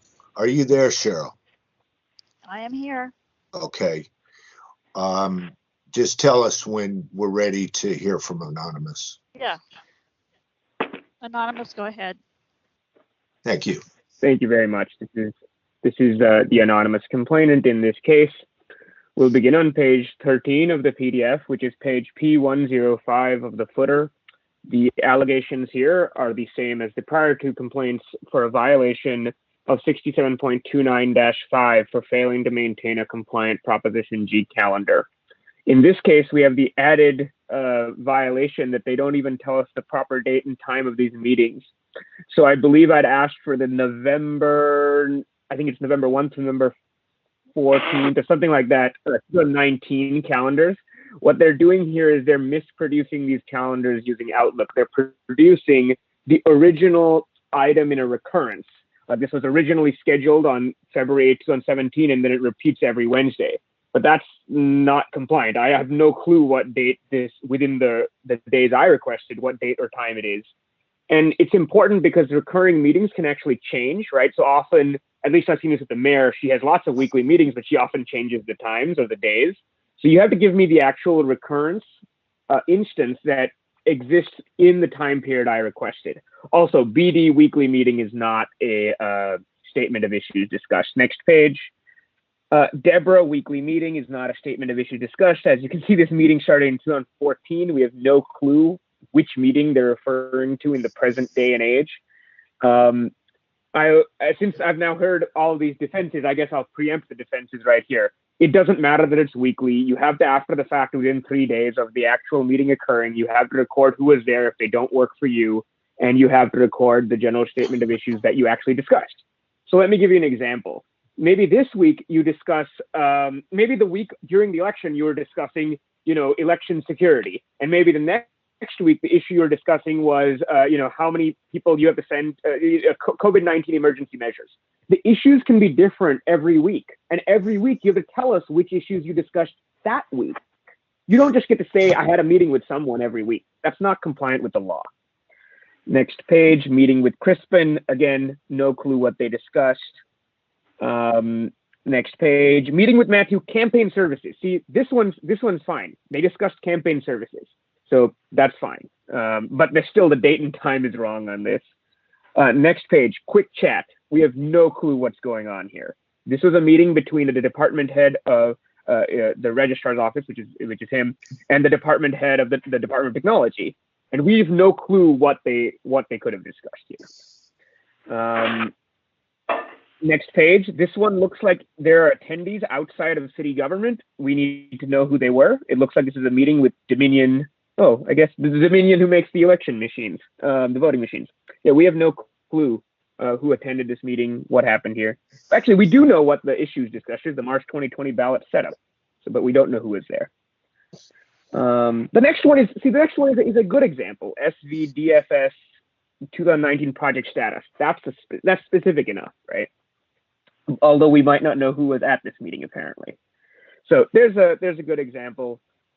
Instead of using COVID as an excuse, I would really hope that, because these meeting items are from 2019, I really hope instead that a department head or their representative would come here and say, we're sorry, here's how we're doing better. That's how department heads who take the law seriously should respond, instead of blaming the task force, blaming me for having the gall of even insisting that the city comply with the law. Thank you very much. Thank you. Any other witnesses on behalf of the complainant now? There being none at this time, we can now hear from the respondent. Is there anyone here on behalf of this respondent? Yeah, good evening. This is John Arndt. Can you guys hear me? Yes, tell me when you're ready to speak, sir. Yes. So I'm ready now. Okay, go ahead, sir. All right. Yeah, okay, thank you. Yeah, so those meetings are weekly check-in meetings I have with the managers, and normally they're pretty quick, and so I have not followed up after the meetings to indicate the conversation or what the topics were, because sometimes they're just really quick for maybe a minute or two. But I can certainly do that going forward. That's not an issue. These are established weekly meetings, though, so I guess I'm supposed. Well, it's one thing I'm not really clear on is if I have ongoing standing meetings, it seems that I have to input that on a weekly basis. I can't have it ongoing on my calendar. So that's a question that I have. But as far as, indicating the topics of the meetings, I can certainly do that. That's not going to be an issue. And that's all I have to say on the matter. Thank you. Thank you. Any other witnesses on behalf of the respondent? Okay, we can hear from member Yankee.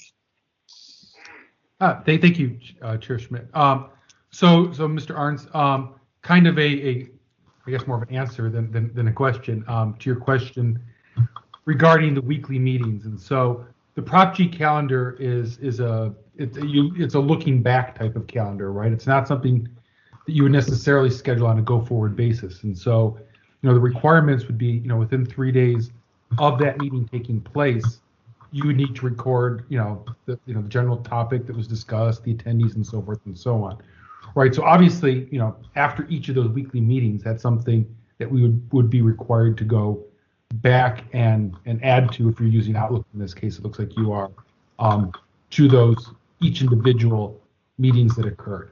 Does that help to clarify? Yeah, that makes sense. Thank you. Okay, that's all I had. Okay. Okay. Thank you. And member Wolf, anything? Thank you for attending, Mr. Arns. Appreciate it. I just am curious. Where are these calendar, like with these printouts? Are these? How are these showing up? These looks like scans of a calendar and not the actual calendar itself. Where are these entries? How are these organized in this kind of way? I'm actually not at my computer. I don't recall what I submitted, but the calendar's from Outlook. So I must have either did a save the screen and print it out, or I printed straight from Outlook.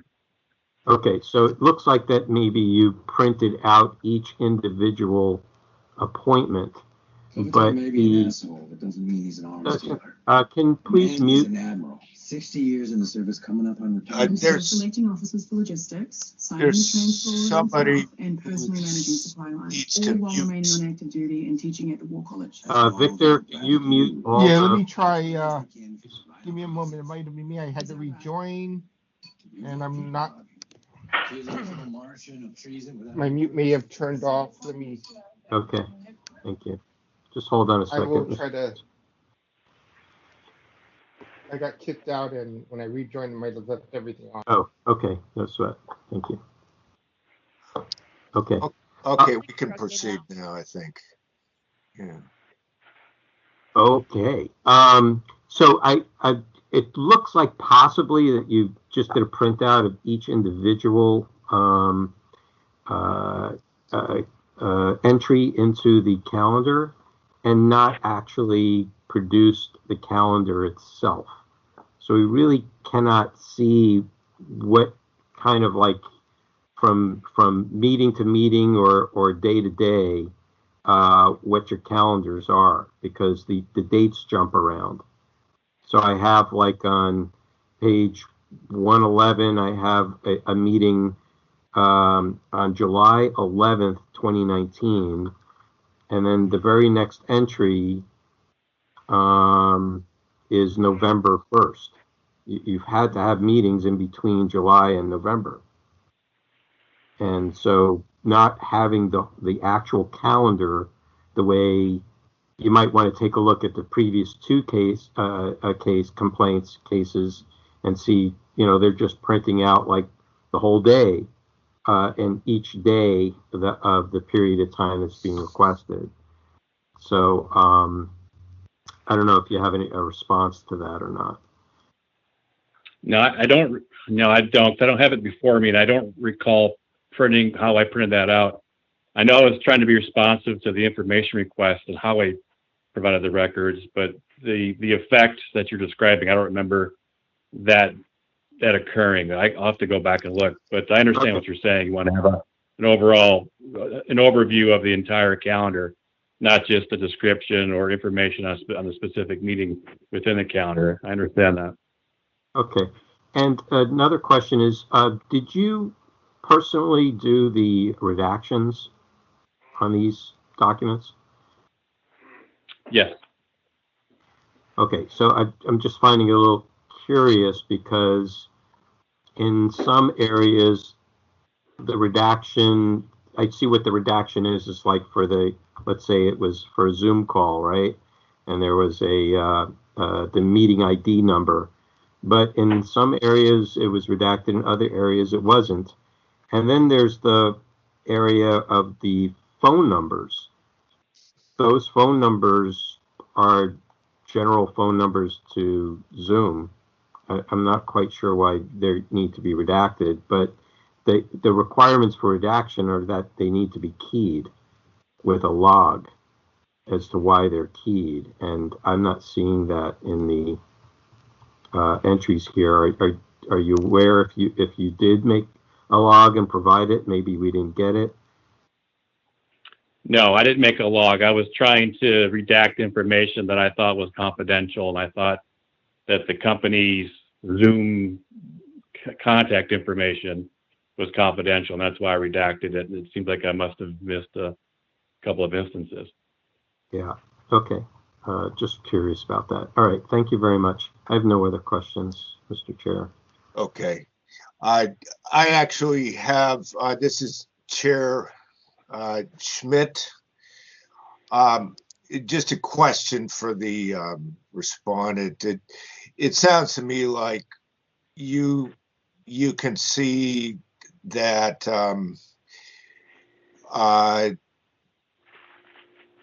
the complaint here is pointing out that there's a record that needs to be kept, which is required by section 67.295. Is that fair to say that you are aware that that calendar needs to be kept available? Yeah, right. It has to be made and then also be made available. Right. I understand this.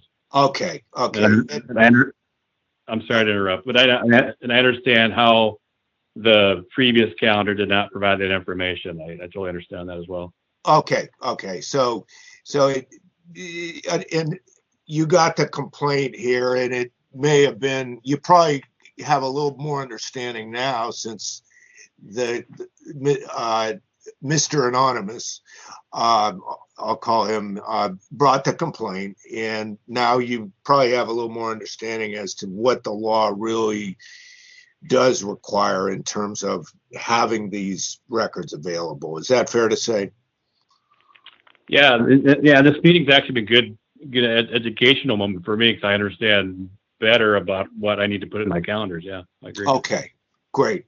I like that. I think that's maybe something where a service we feel has been done by the complainant here, because he's made it known that these are requirements, and I don't have any further questions. So let's see, where are we?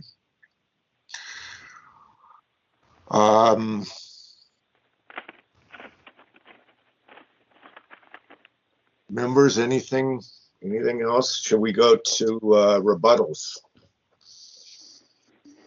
Okay, rebuttals. Mr. Ernst first. Oh, I don't have. Thank you. I don't have any rebuttal at all. Okay. Appreciate that. And the complainant. Thank you very much. This is the complainant.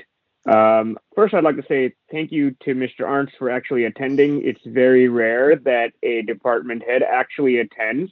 I think the only other time in my experience, in my complaints, it's happened is the Department of Technology. So thank you very much, Mr. Arntz. Because Mr. Arntz is, understands what's going on and has a desire to improve, I am more than happy to work with Mr. Arntz offline, verify whether the new calendars are now compliant, And if he accepts in writing that he will do this going forward, I am happy to dismiss the complaint. I wish more people would do what Mr. Arns just did instead of send someone to make excuses on their behalf. It's very much appreciated. That's all I had to say. Thank you. Great. Okay, members, what would you like to do?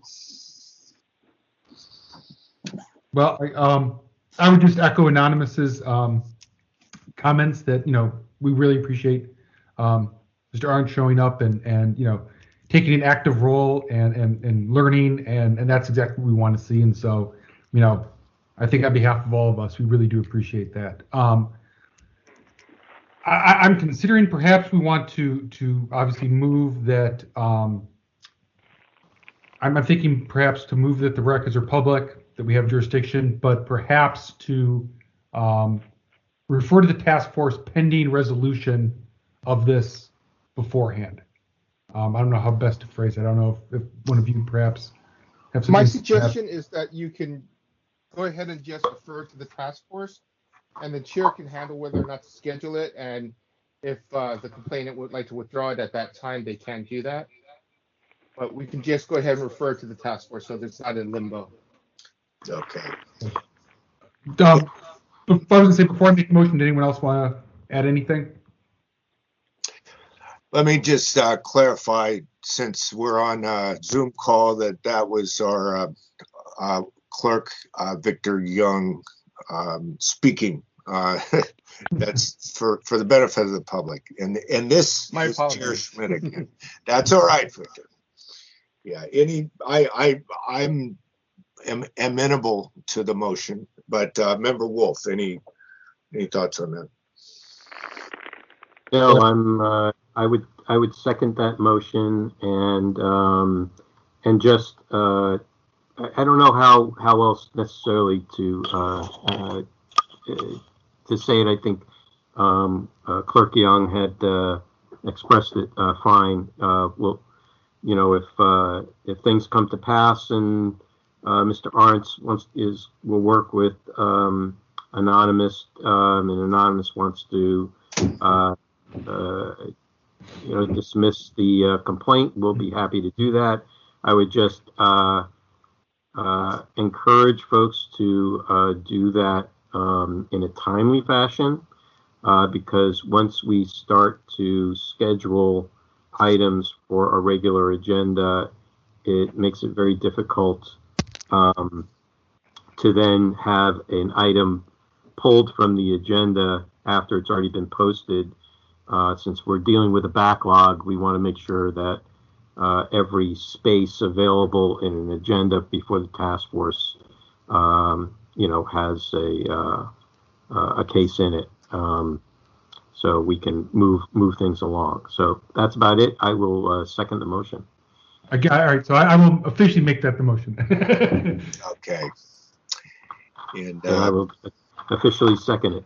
Okay. So all right.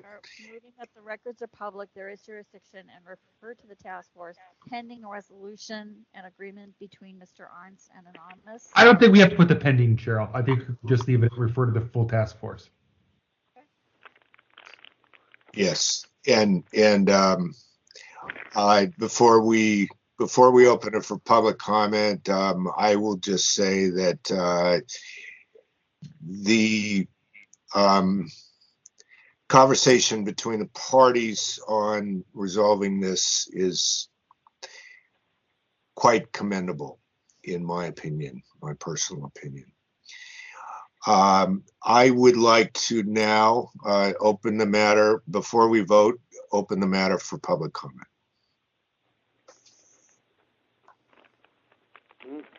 Anyone public comment on this matter? Yes, please.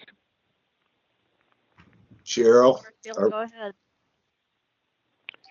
I'm starting my timer. This is Peter Warfield, Executive Director of Library Users Association. We can be reached at libraryusers2004@yahoo.com or P.O. Box 170544, San Francisco, California 94117. Again, we are not a party to this complaint, and we're not particularly familiar with this complaint from prior to today. But I want to say, first of all, yes, appreciate that the head of the department has come, Mr. Arntz, and I particularly appreciate what he said about this meeting being a good opportunity to learn the requirements. Maybe you can put up some advertisements and quote this particular department head.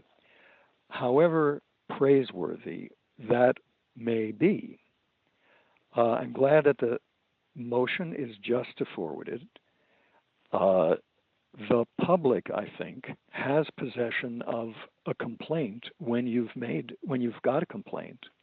And if there's been a violation, then I think there should be a record that a violation was made and that a hearing was held and so on and so forth. The advantage and the benefit of that is that there's a public record of all of this. Certainly you can say in an order of determination, if it comes to that, that you appreciate all of the things that you do appreciate. But I think it's important for the record that it be clear how this lesson was created and learned, if in fact it has been. I also think that any private conversations between the complainant and the department, I wouldn't have any objection to that. I don't think anybody would have an objection to that. But the fact is that the law is the law. And if something is agreed to, I don't think that the task force should endorse that a private agreement behind closed doors between a department head and a complainant should have any force of law in future. So that, for example, if Mr. Arntz learns something is wanted and does it or doesn't do it, that shouldn't affect the public's rights under the law. I think the chair, again, has said that the law is the law, and the law is what has to be satisfied, not a particular complainant's wishes. If a complainant is clear on the law and has pointed out there's a violation, that's the job of the task force to note the violation, perhaps to give some guidance, but the private discussions should not be for precedent or force of law. Thanks very much. Thank you. Anyone else with public comment on this matter?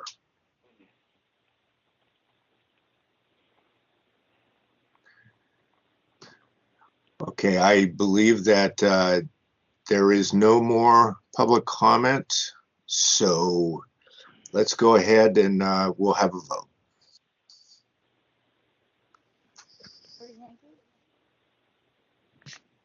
We can't hear you, Cheryl. Member Yankee?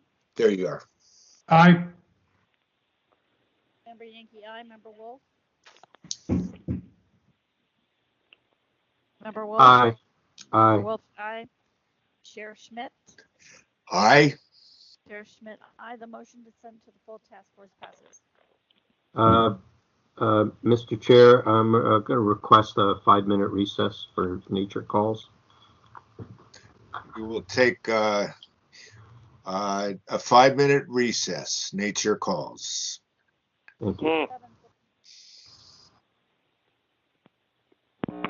So what we need to do is have everyone mute and go off screen for the 5 minutes. We will return, let's say at 7:40 exactly.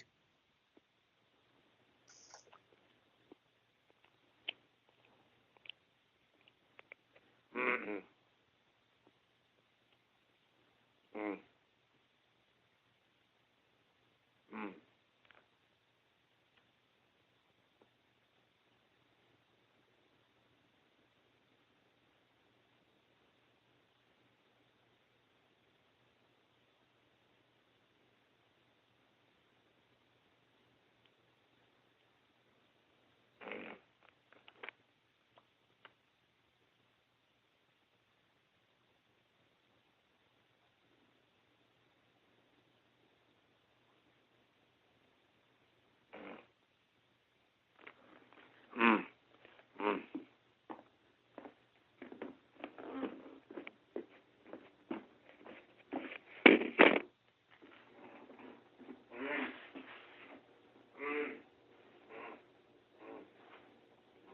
Just so everyone knows, someone is not muted and we can hear the noises on the recording. Just, yeah.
7:40.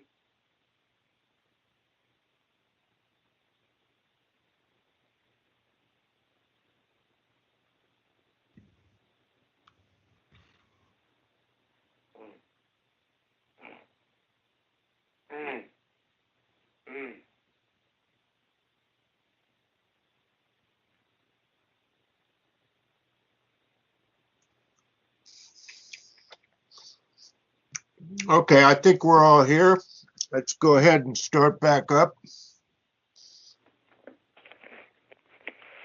Again, this is Chair Schmidt. I think we were ready to move to the next matter, line 7. So, Cheryl, could you read the matter for us? Cheryl may not be back yet. I'm not sure. Let's oh, there she is. Yeah, Okay. sorry. That's all right. Myself. Right, I'm ready. Are you ready now? Yeah, line 7, I believe. Yeah. Item number 7, file number 20048, complaint filed by Anonymous against Manowar Raju of the Public Defender's Office for allegedly violating Administrative Code Section 6729.5 to keep or cause to be kept a daily calendar wherein it is recorded the time and the place of each meeting or event attended. Okay, so we let's go ahead and hear from the complainant first. Thank you very much. This is Anonymous, the complainant. Can you hear me? Hang on. Oh, just a moment. I'm just checking. Can you hear me? Okay, Anonymous, you can go ahead. Thank you very much. This is Anonymous, the complainant in this case. We'll begin on page 13 of the PDF, which is footer page P175. There's a number of issues with the public defender's proxy calendar.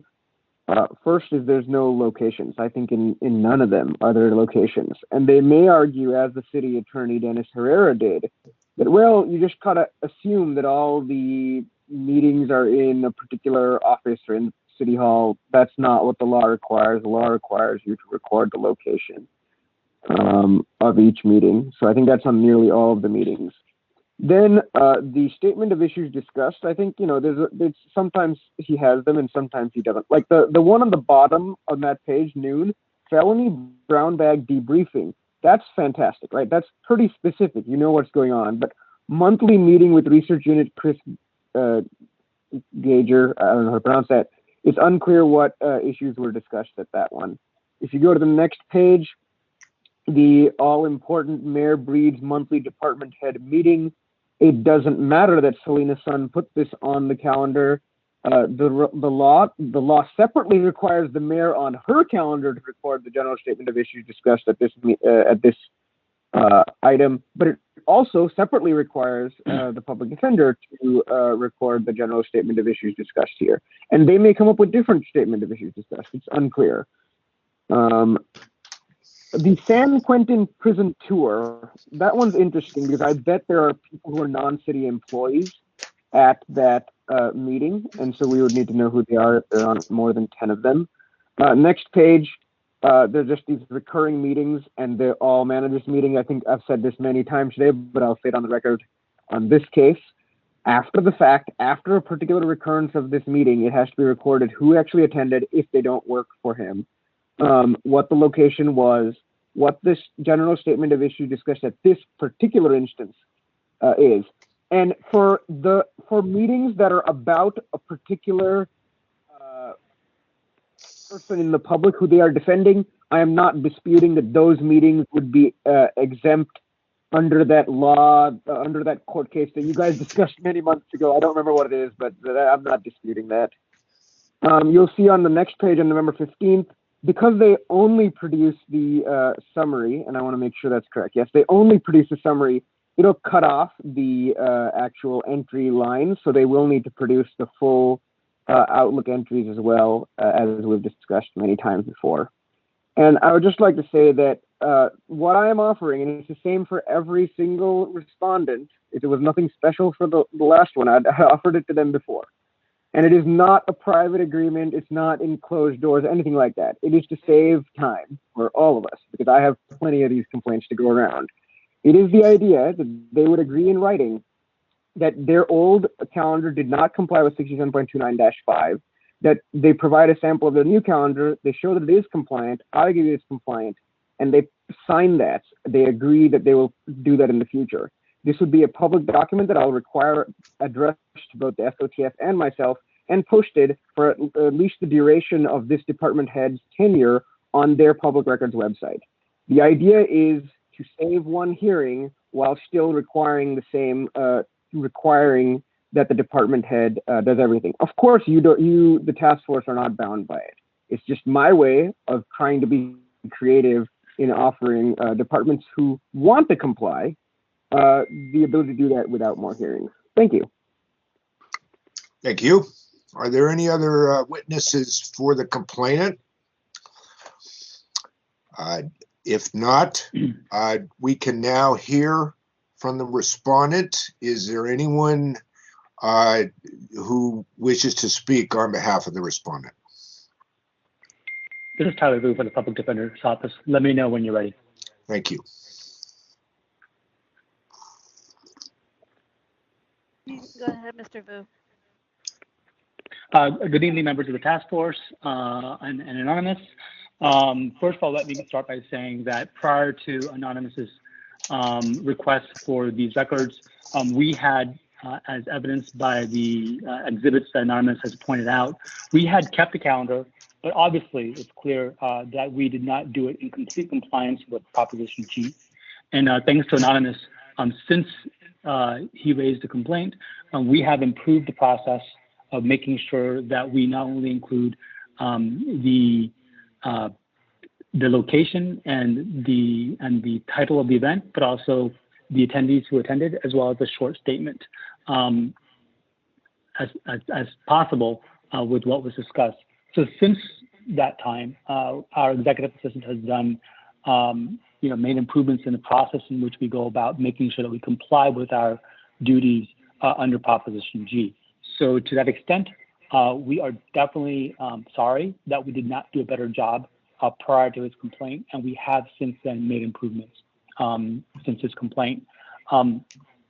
Furthermore, I think that one of the things that has benefited me as a custodian of record of attending these meetings is that it's been clear to me that we have a lot to learn, and even just listening to the issues that Anonymous has raised and the members of the board have raised, I am walking away with ways that we can improve our process even further, especially by creating a second calendar that looks back in time, where we can put a quick 1 or 2 lines about what was actually discussed at these meetings and who was actually there, even though we may not know in advance, and even though the meeting was not ours as the initiator of the meeting. So that's all we have to say on behalf of my department. Thank you. Thank you. Any other witnesses on behalf of the respondent? No? Members? Anything?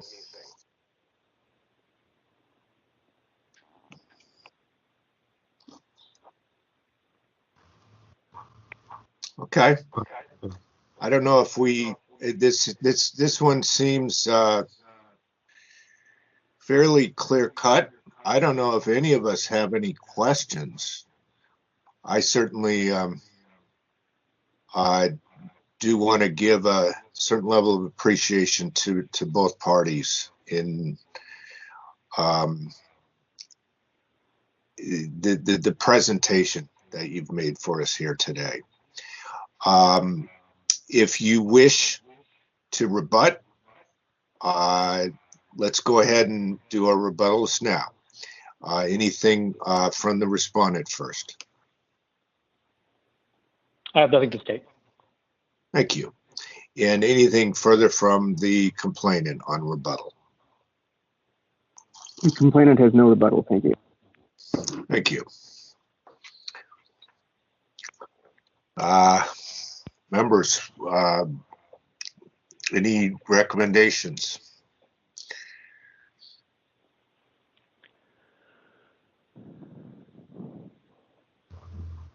Move to find jurisdiction, the records public, and to refer to task force.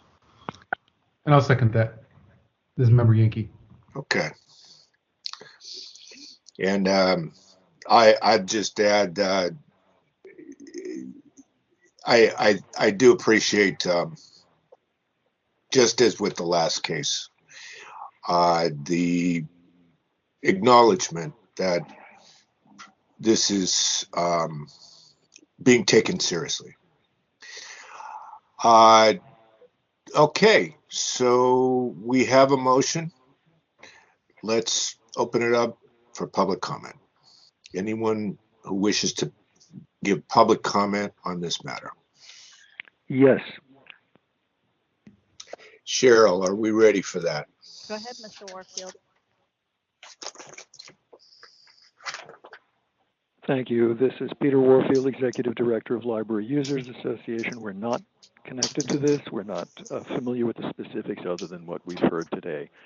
But I would like to say thank you to all of the participants, including the chair's comment and what the task force is doing and has been doing. This is one of the things that is very, very valuable about what the task force does. And this is also something very valuable about what the complainant does, to raise issues, raise questions that are important for the public's visibility of what's going on, for the law to be followed, and for everybody to learn, including members of the public who may not be aware of what some of their rights might be or some of the details about those rights. And that's a very valuable function of the Sunshine Task Force and its hearing complaints and adjudicating them. So with appreciation for the whole process going forward, I'd certainly support the motion. Thank you. Thank you. Further public comment? Anyone else?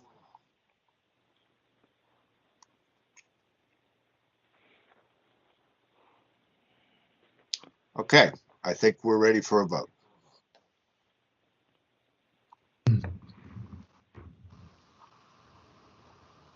Member Wolf? Aye. Aye. Member Yankee? Aye. Yankee, aye. Chair Schmidt? Aye. Schmidt, aye. Motion to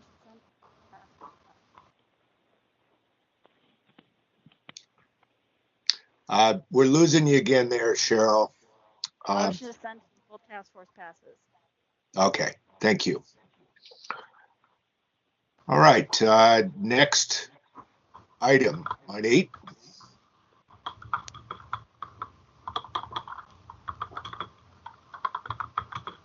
Item Cheryl? number 8. Here. There you go. Item number 8, file number 19139, complaint filed by Anonymous against Beanie Buick, Henry Boone, and the Department of Human Resources for allegedly violating Administrative Code Section 6724H for failing to cite a prohibited deliberative process exemption, 6726 for failing to keep withholding to a minimum, and 6727 for failing to provide justification of withholding. All right, on this matter, let's go ahead and hear from the complainant, please. Thank you. Please let me know when I may begin. May begin. Thank you very much. This is Anonymous, the complainant. We'll begin on page 25 of the item 5 PDF, which is page P253 in the footer. This is a very different issue, so put Prop G calendars out of your mind. This is about the enhancements to the CPRA that are in the Sunshine Ordinance. And one of those enhancements is a 67.24H, which is not, well, first of all, this is a pre-pandemic complaint, so we don't have to actually care about the mayor's orders. But even if this was a post-pandemic complaint, it isn't.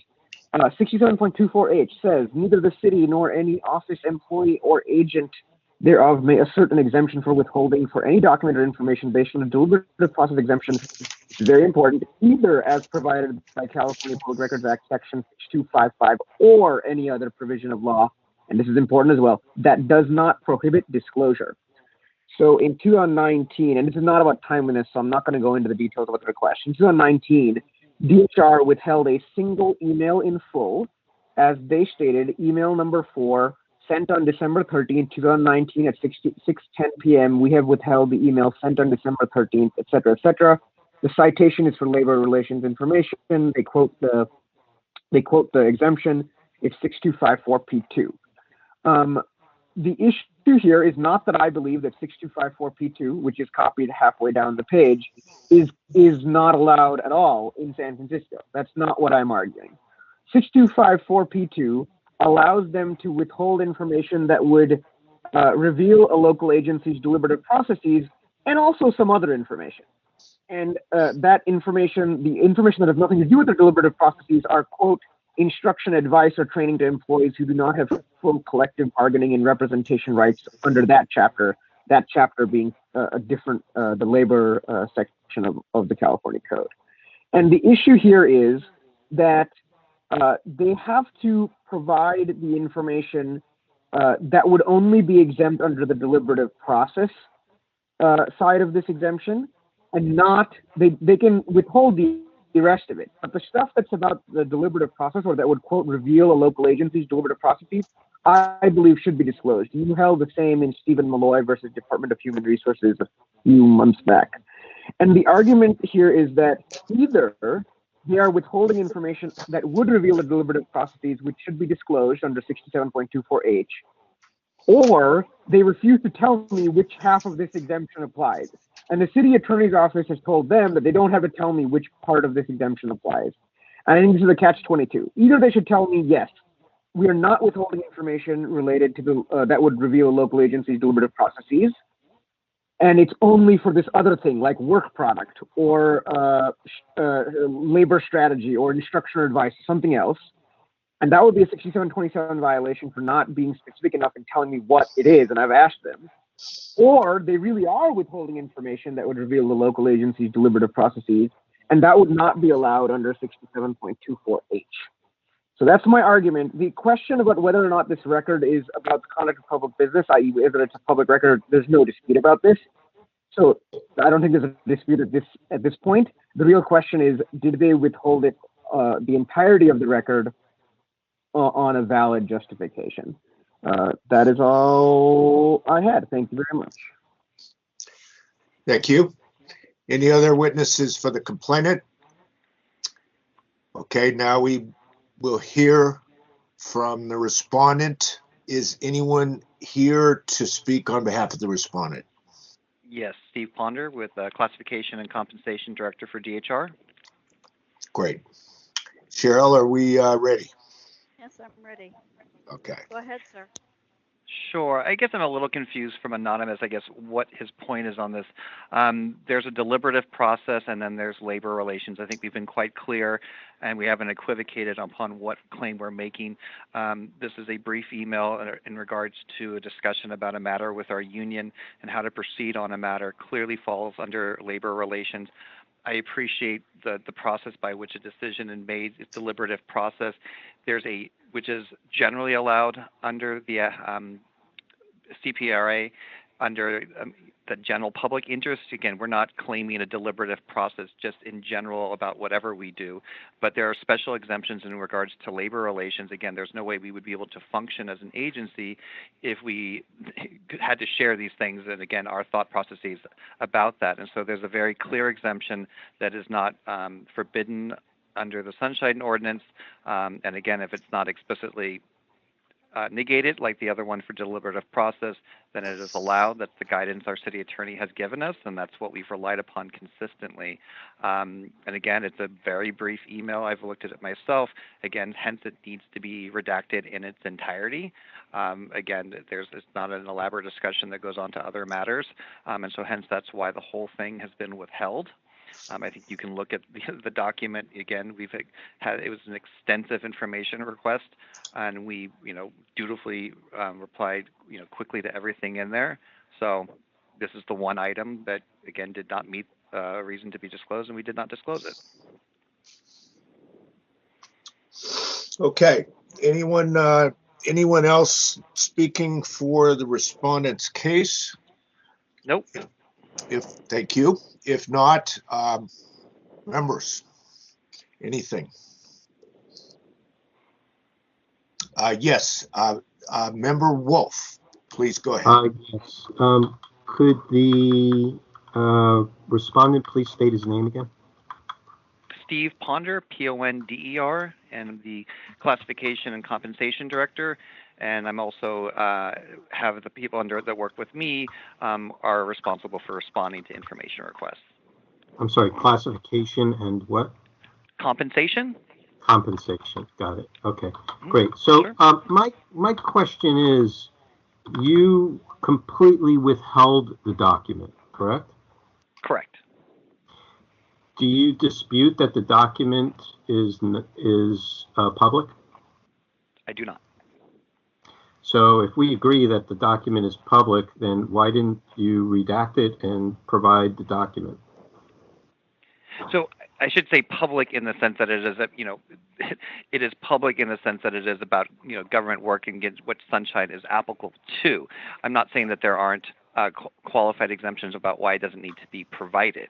So apologies if I misspoke there. Again, when I looked at when I've taken a look at now the email, I see why it is. I mean, again, the whole thing is in relation to the thought processes on how to pursue a matter. I believe it's literally 2 sentences, and so there's literally nothing to redact.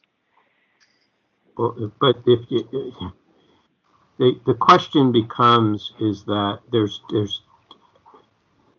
are 2 matters when we talk about withholding. Okay. There is one matter of withholding information that's on a record, which the use of redaction, that's what the purpose of redaction is for. Then there is exemption, which means that the records, while public, are not disclosable. Okay? Okay. In both instances, there must be a very definitive reason for that withholding that is backed up by law. So in the case of redaction, there must be a key for each redaction and a redaction log citing the reasons why it was redacted and the citation of law that applies. For the purposes of withholding or an exemption of the actual document from disclosure, a public document, the same has to be provided for that, and it actually has a higher level of gravity. So which one is it? So I guess I'm, again, maybe confused. I believe we cited the 6254P2 is what we cited.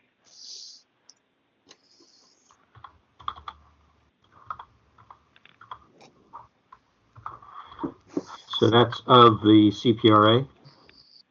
Yes. I'm sorry, could you repeat that citation again?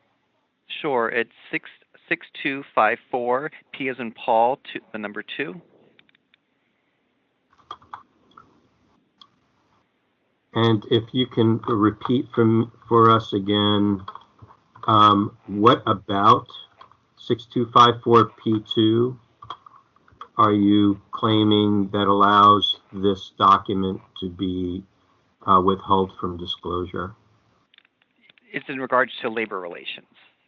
So it's in regards to a matter in which we would otherwise that we have to negotiate with our labor partners that if we are unable to reach resolution, it goes before potentially to an arbitrator. And again, the party's intents and thoughts and background, these are all things that are potentially evidence that can be used against us in these forums, which is why this explicit provision exemption is allowed. Okay, thank you. A question for the complainant.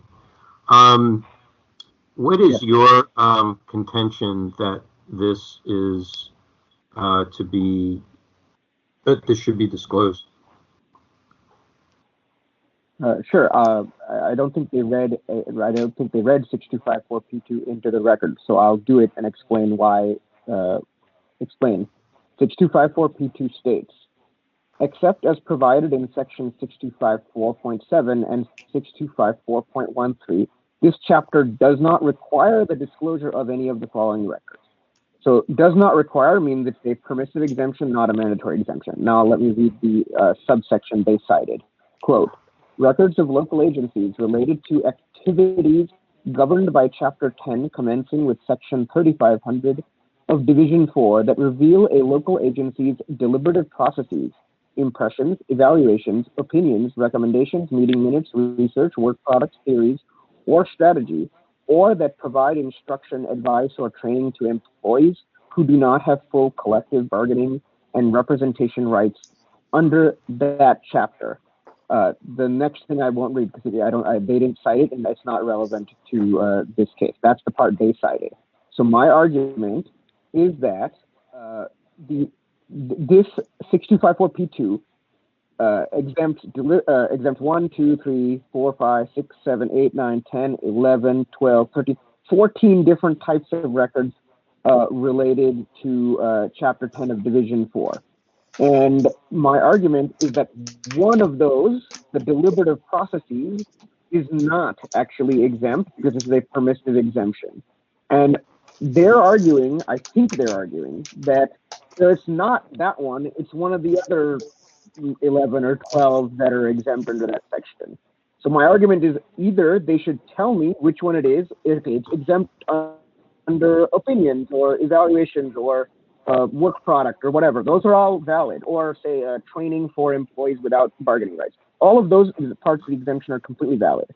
They're arguing, and the city attorneys are arguing, they don't have to tell me. And as long as they just say 6254P2, even though one of those deliberative process, that's okay. If they tell you right now, but they didn't do so in writing to me, which of those is applicable, and if it's not the deliberative process one, then I would agree that they don't have to disclose it, and the only issue is that they did not tell me which of these applies in this case. Interesting, yeah. Would you like me to respond? Yes, please. Go ahead. Sure. So interesting now that I'm understanding the point here. As I understand, there's two things at play here. One, and I think I agree with Anonymous, we cannot, in general, cite a deliberative process as an exemption from giving a public record. What we're asserting is we are allowed to do it in relation to a labor relations matter. You know, frankly, these other 10, 11 matters, when I read these words, impressions, evaluations, opinions, recommendations, these are all very redundant. And so I'm not sure how one's covered, one's not. That's not what I'm asserting here at this point, that those are all kind of restatements of general ways of approaching different matters, which all get to why did you do what you do? Why are you making this recommendation? Why do you think this is right? This is wrong. What is your strategy? So that's why I'm not sure again, to say it's one versus the other, I think, frankly, reviewing the email and looking at the different categories that are cited there, frankly, the vast majority of those are probably covered.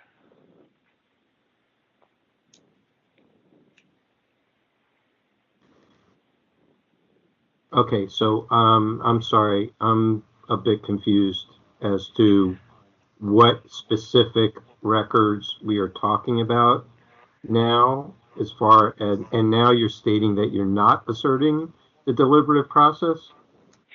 So what I'm saying, there is an email, a very brief email, in which a labor relations matters is discussed. We are citing this section.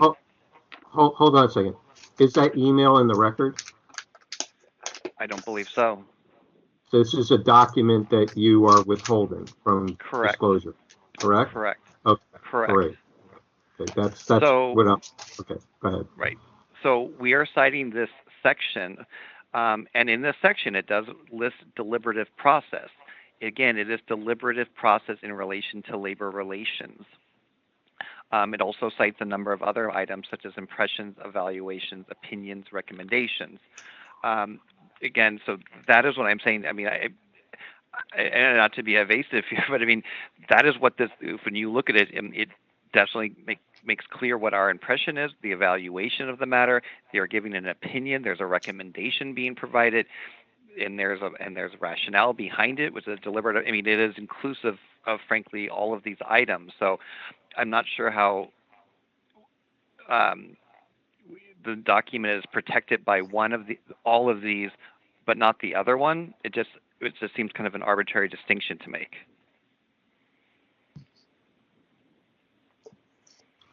Thank you. So for the complainant, anonymous, I'm not sure where we're at this point. And the only reason why I'm trying to kind of tear this apart a little bit is we've got to be able to explain what is going on here as a report to the task force, so that they know what's going on. So we want to make sure that all the members here on the committee have a clear understanding of what we're bringing forward as what you're claiming to be the violation. Sure. Would you like me to? Was that a question to me, or would you like me to explain? Yeah, more? No, it is a question to you. Yes. Okay, I'll try again. So if we flip back to page 25 of the PDF, on the fourth line, you can see the citation they gave me in responding to my request. It's in a quote that starts with email number 4, and everything until the end of that quote where it ends P2 is their written justification for withholding. In that justification, they cited all of 254 P2, which includes deliberative process, impression, blah, blah, blah, blah, blah, blah, blah, all this various stuff. My argument is twofold, and it's at the very bottom. It says conclusion. One, that 6727 would require them to, in writing, state which of these they are using. And that's important in San Francisco, because in San Francisco, if the only part of this that they could meet was deliberative processes, they would not be able to withhold that document. This explanation that they just gave to you about, oh, it's a short email, and well, it would actually meet these other things, all these other ones like impression, evaluation, strategy, etc. This explanation, as far as I know, has never been given in writing at the time of my complaint. But they're arguing that the city attorney has told them, and I know this because the city attorney has told me as well, that they don't have to tell you, is it covered under deliberative process? Is it covered under meeting minutes? Is it covered under strategy?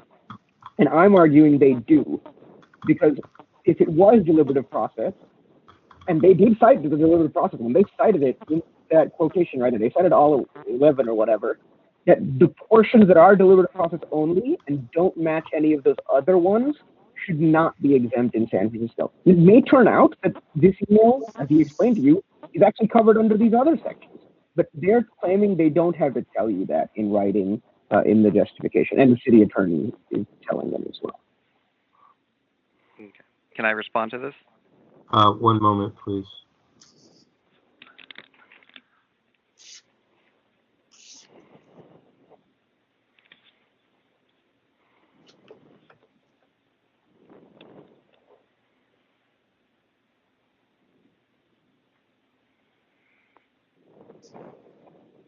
Okay. Is it in direct response to what? It is. Okay. Yes. So there's two things. I mean, one thing Anonymous is saying is, if we say deliberative a process can never apply even to labor relations, which we disagree with. However, so again, when we cited the code, my general practice on this is what we're asked to do is not to get, when we are going to say we don't respond to something, we cite the code that's relevant. That's how we consistently provide rather than doing an analysis of the code. I believe that's standard practice. All that being said, and I'm taking in the anonymous that what he's stated is he's hung up on this issue about using the term deliberative process. I will tell you now, looking at the email, it absolutely is based on has evaluations and impressions and opinions that our director is being queried about an issue, in which she then responds in towards what she believes is happening, why she believes it's the case, why we should do this, and here's her recommendation, and this is why we should do it, which are the other categories that are covered there. Again, I get why those are allowable and not deliberative process. I'm a little confused because it just seems like it seems kind of an arbitrary distinction that those are allowable but not the others. And then what's the point? I mean, I don't know. What is a deliberative process then? I just feel like we're dancing around on the head of a pin here. If ultimately, though, what makes the anonymous satiates his concerns here is that he believes that we can and cite some of these references, I'm happy to do that, and I've just done that now because, again, our director gave advice in terms of which was the containing strategy. I believe that then creates a work product. She gave her opinion. She evaluated a matter, which showed her impressions. So I don't know what more to say on it.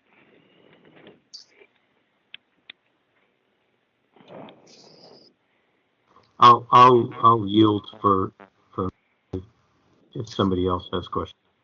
Yeah, Member Yankee. Sure, thank you. I think I understand the arguments here. So I guess I'd go for anonymous first. So anonymous, just to make sure I'm on board here and understanding. So it sounds like the respondent here has now cited other portions of subsection P2 that are not deliberative process. If he had cited those initially in his response, would you have been satisfied? Yes, that would be a sufficient written justification and would not violate 6724H. Okay. Correct. So now that he's asserting those, it sounds like the contention is that you believe those should have been cited when you first got the response, not here in our hearing. Is that correct? It's not that they didn't cite those; they cited those and the deliberative process. If that makes sense, right? They should never cite deliberative process. It's my argument. They can cite whatever the heck else they want. So let me rephrase that. So if they had cited P2, but for lack of a better term, exempted the deliberative process clause of it up front, then that would have been, in your opinion, acceptable. That is my view. Correct. Okay. So it sounds like we're now in agreement that portions of P2 apply. So it sounds like the issue potentially for the task force, to me, going forward is, was there an error in not explicitly exempting deliberative process clause of P2 in the initial response from human resources?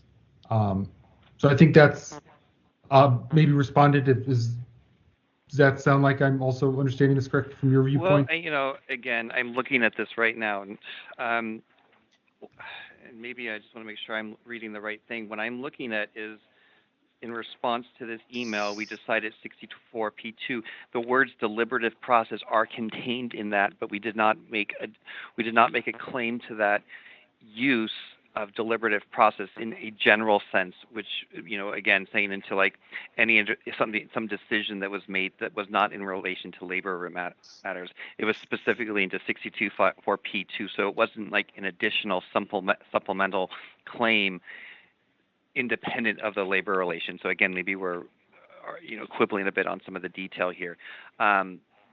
So the other part of this is, what parts need to be claimed going forward. And, I appreciate, I think what you want to do here is have some clarity about how we evaluate these things going forward. My understanding, and I'm a little hesitant to vary from this at this point, is that when we say that we're not going to share something, if we cite the code why we're not going to do it, that ends the basis for it. We need not go into an analysis and justification of the law itself. And that's what I believe I'm being tasked to do, which is not my understanding of what we need to do, because this is what you're saying is you need to cite the code and then you need to go through and tell me how it exactly applies to this situation. And so, without taking some time to consider this and consult other parties, I'm not willing at this point to concede that that's something appropriate to do going forward. And again, I don't want to belabor this point. I believe the reasons cited are all redundant, so I'm not sure, frankly, what me citing which ones of these redundant words adds anything, but I'll end it there. I got it. So just to kind of to simplify the question, I guess then. So yeah. Assuming P2 did not include the words deliberative process, but included everything else, you believed it would apply to this particular record? Absolutely. Okay, that's all I have. Member Wolf? So, again, for Mr. Ponder, couple of things, okay? What was the reason that you gave the requester at the time of the request? Not what you believe it should be now. Yeah, that's what I'm looking at the file again. I think, and I'm in the office and our lights have gone out and I can't even see. So here was my light. So no worries. But pardon me. Are you having a blackout? No, our lights go out and they haven't fixed our timer here. So what I'm looking here, what I believe I'm looking here when I see it, and I'm going through the file that we sent, it just says it gives the slight paragraph that the anonymous quoted from, and then we give the code 6254P2. I don't see us independently, secondarily citing an independent deliberative process. I think I probably would agree with the claims he's making there, but because I agree under admin code 672.4H, it disallows that claim, but that's under the general public interest balancing exemption under the CPRA. That's not what we're claiming, that general deliberative process. They could apply to anything, that we do. We could say that to any email, it would have that. We solely have this special exemption for labor relations just because the nature of how we move forward. We can't move forward, frankly, without labor's agreement on these things. And if they, and we are in constant negotiations with them, and if they were privy to those, we would shut down in terms of a labor relations. That's why there is a special. I get that, but under 6255, which is the balancing test, it doesn't say except for section 6254 or the above section, or the foregoing, or notwithstanding something. 6255 applies to everything. The reading, the advice we get, and the reading I get too. This is permissive. That again, unless something is explicitly exempted, and there's a very explicit 62.54P2 for labor relations that gives us that out. And I just I can't fathom that's an omission. And again, there's very different rules for why you would do it for labor relations and not the other. So.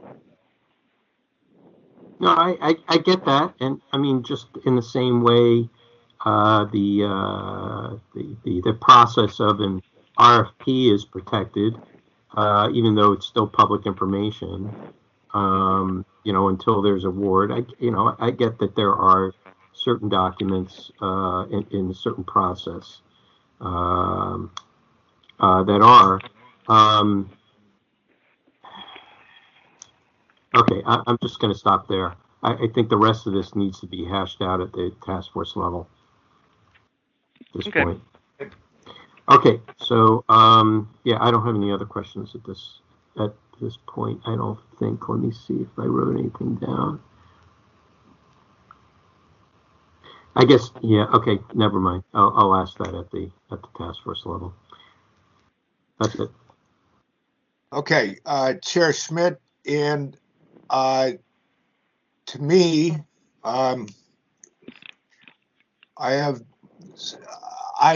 this is very clear cut to me. And so I'll hold off on my comments until we decide how to rule on it, but I don't have any further questions.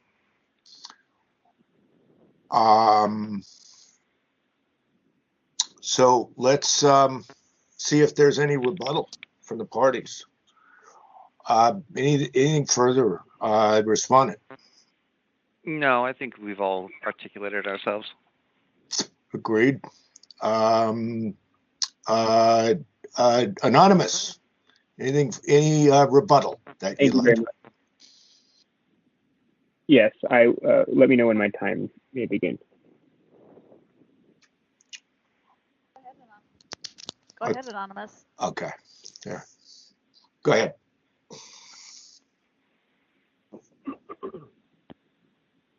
Anonymous?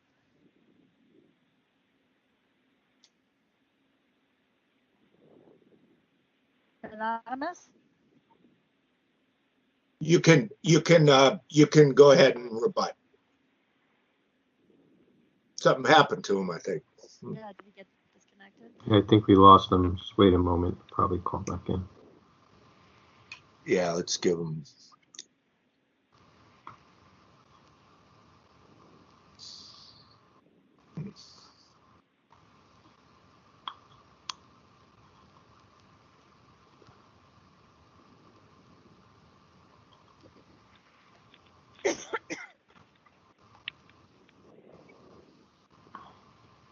Anonymous?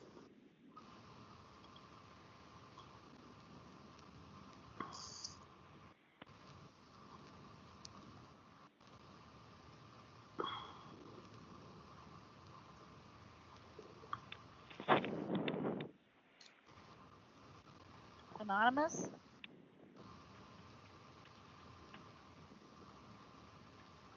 Hello. Yeah. I think we lost you.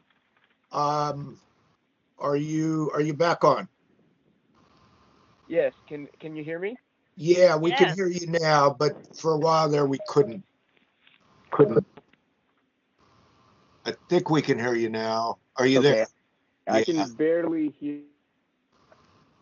Yes, I can hear you. But I hear you. What you heard or where I should start over from? Yeah. Start over, and then I'll start timing you. Yeah, we lost. Oh, Did you hear yeah. anything? You're not sounding very good right now either. Okay. Sounds like you're far away from your Bluetooth or something. Let me know when I begin. Okay, ready? Yeah, we didn't hear anything, but you may begin. No, it's the same exact. Are you ready, sir? Any rebuttal? So, to clarify.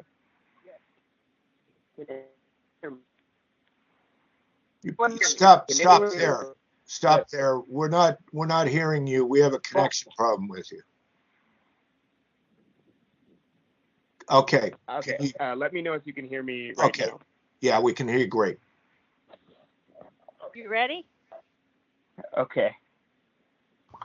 Go Yes, ahead, I sir. am. Go ahead. Thank you. So I want to be very. Thank you. Let me be very clear.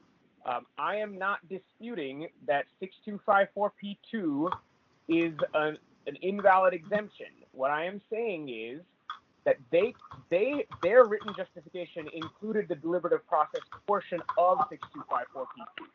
And then when this issue came up, they argued they don't have to tell whether it's withheld under deliberative process or something else.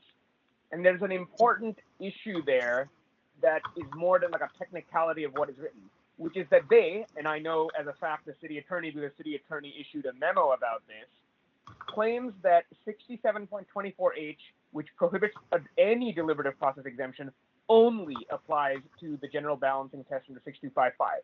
But the words of 627.24H say, quote, neither the city nor any office, employee, or agent thereof may assert an exemption for withholding for any document or information based on a deliberative process exemption, either as provided by California Public Records Act Section 6255 or any other provision of law that does not prohibit disclosure. So there are many balancing tests that are all prohibited. There are many deliberative processes that are prohibited, is my argument. So if it is the case that it is something else underneath here, it's there's no dispute that that would be exempt as under 6254P2.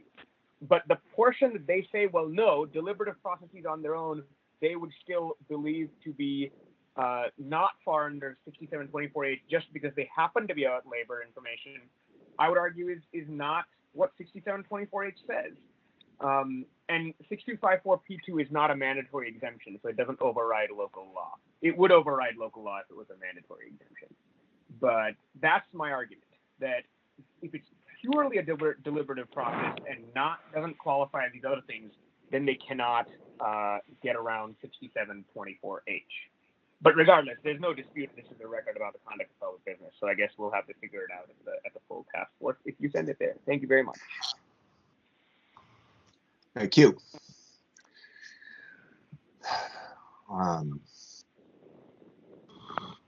Well, I can say that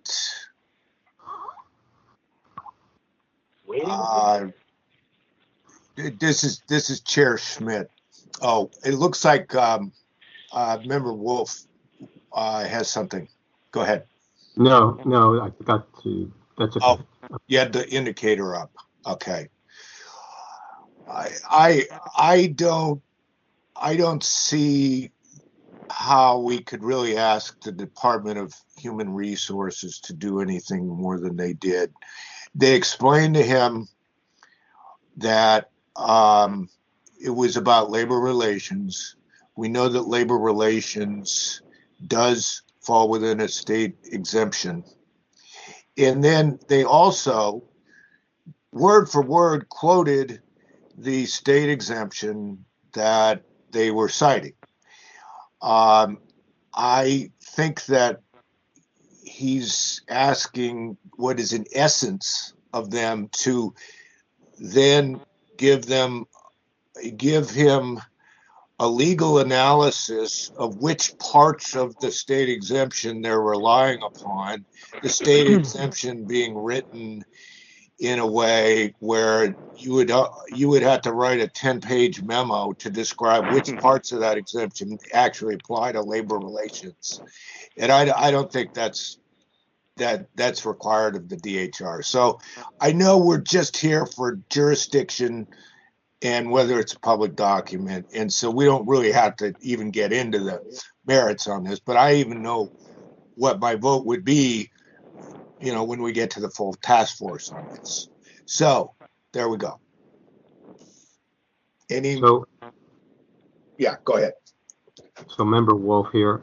So I would just say what's important for us to do here is to assure that we three understand what the premise of the complaint is and what the premise of the response is, so that we can explain it to the rest of the task force. Now, I will tell you, I'm pretty confident that this is going to make some people's heads spin, because it may not be clear to them which part is being referred to, and they may not understand what a deliberative process means.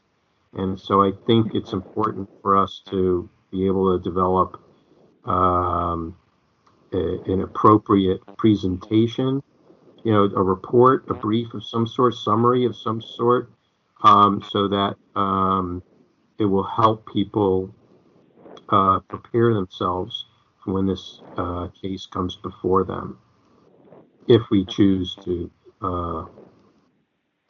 send it up to refer it to the task force.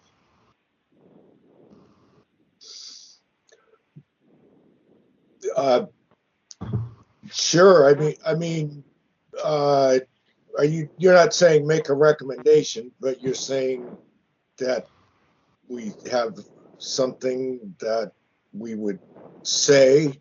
Is that what you're saying? Yeah, I'm just saying, well, I always ask, as the chair of the task force, I always ask for the committee that heard the complaint to provide a brief summary of what it is we're about to hear, because the important aspect is the purpose of this process right here is to assure that we have enough information, that we've collected enough information, and that we as the committee understand what each of the parties here are explaining to us.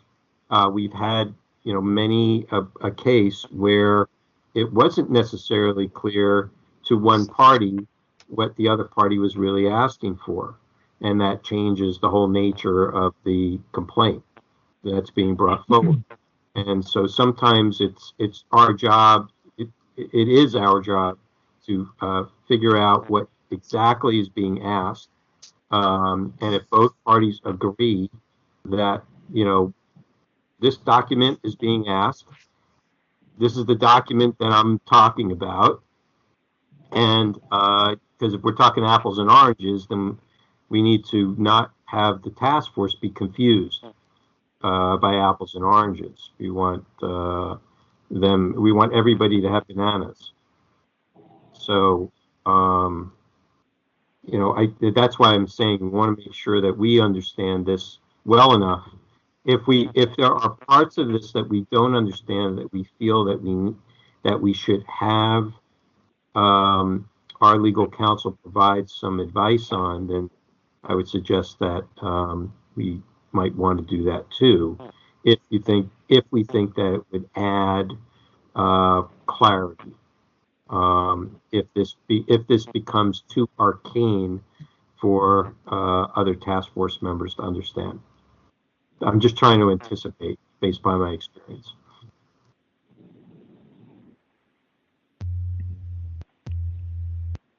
Okay. Member Yankee. I think that's a good point that Member Wolf brought up. And so if we do send this on, my recommendation would be, as part of the motion, would be to have legal counsel and analyze how the deliberative process prohibition in the Sunshine Ordinance interacts with subsection P2. Would I would ask, are you saying that you would ask the city attorney to do more than they've already done? Well, the city attorney doesn't do any memos anymore, right? So they will only provide us specifically. They wrote a letter in this matter. I don't think that was ours. I don't think that was one of our. Yeah, let's be clear. Let's not call our legal counsel the city attorney. They are not. Right. They just provide us with legal counsel. Right. It's really just the task force legal counsel.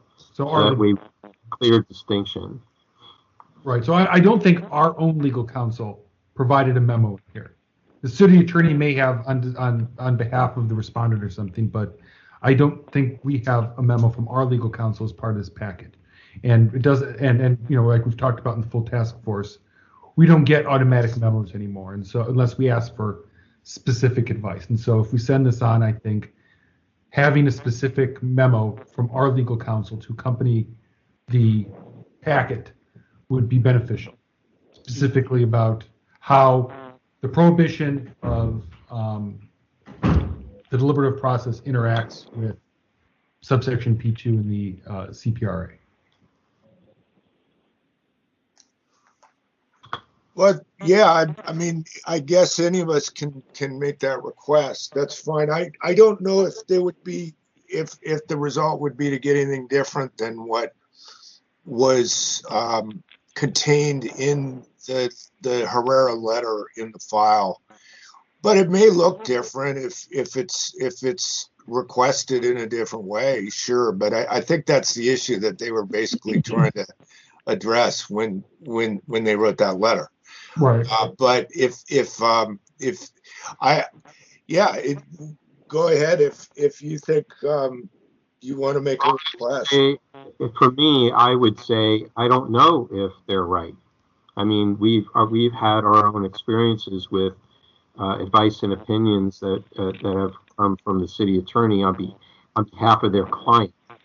Okay, which seems to create a certain kind of defense with a certain rationale that we have come up with a different interpretation, including from our own legal counsel. So that's why it's a matter of corroboration at this point. Well, you're okay. There's a little bit of a conflicting message I'm getting, is that you want to get our legal counsel's advice on this, but you just you just said that you're not sure if it's that we can necessarily take it. I'm going to use the vernacular, take it to the bank when we get it, because we don't know how reliable it is. So, No, I didn't say that. I said that the letter or advice that the city attorney has provided already on behalf of its client. Yeah. Okay. In our packet tonight. Okay. I don't know whether that is something that we would completely. We may agree with it. We may not agree with it. But I would prefer having our own legal counsel's advice and not rely on the city attorney's response on behalf of their client. Their client is DHS here. Okay, it's not the Sunshine Task Force. Our legal counsel is providing advice on our behalf. Okay, If we have questions about, what the presentation of the defense is or the presentation of the complaint is. So that's what I'm trying to discern. Now I think I see that you're saying that the individual DCA who does the task force work, you want to see what they have to say on this issue.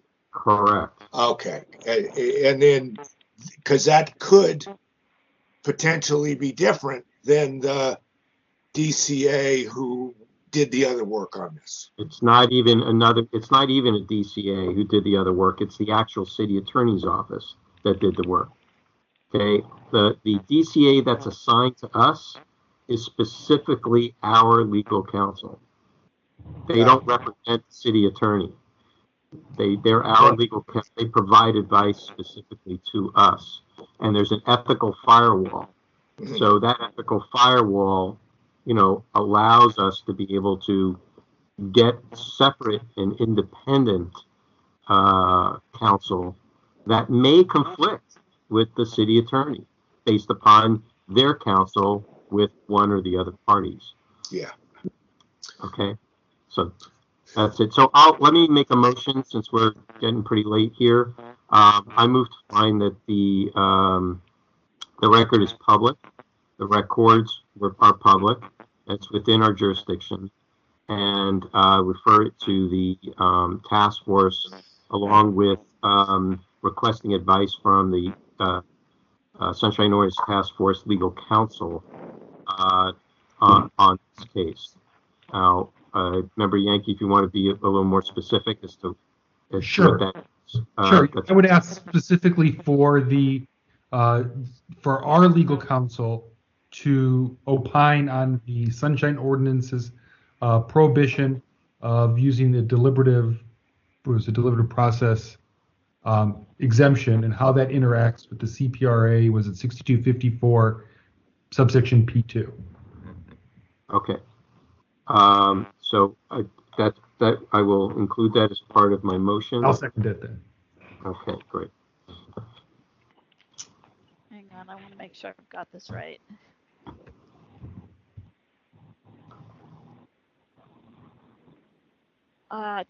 Member Wolf is moving to find the records public within jurisdiction and refer to the task force and request advice from task force DCA on this matter, and also to provide an opinion on the ordinance prohibition on the deliberative process. Am I getting that right? Yes, and you can use site specifically, Cheryl, if you want 6724H. And can you please refer to our legal counsel as legal counsel and not as DCA? That just is his title. The representation for the task force is our legal counsel. Okay. Matthew, you said something before that? Yeah, so you could say 6724H. yes, the 6724H prohibition on the deliberative process exemption.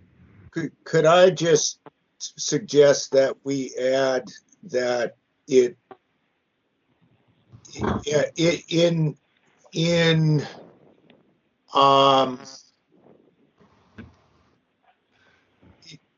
connection with the specific issue that's presented in this case, because this is a little bit of it's a very specific kind of issue. And so if they're just looking at something very general, it may not be that helpful what we get from them. But if they know that it's the specific thing that is being looked at here, then they'll know why it's being sought. Okay, so you're asking for us to be a little more specific. It could just be that it's in connection with these specific facts and this specific contention that an anonymous makes in this case. Well, I think that's contained in the record, in Anonymous's conclusion. And I don't know that we need to state that in the motion or the request of us to legal counsel. Do you think that it leaves too much open? Well, just that. Oh, go ahead, Member Yankee. Well, I was going to say I think it's having even a more general, written legal analysis from our legal counsel. Talking about how that part of the Sunshine Ordinance interacts with that part of the CPRA is beneficial. And then we can see how it applies to this specific case. But I think that general legal analysis of the interplay between those two would be beneficial. Okay. I'd be worried that he might go off on his own direction. And I think that's kind of what the task force is set to do. So general legal opinion on the interaction between those two would be most beneficial to me, at least. That's okay, got it. So also to add that this advice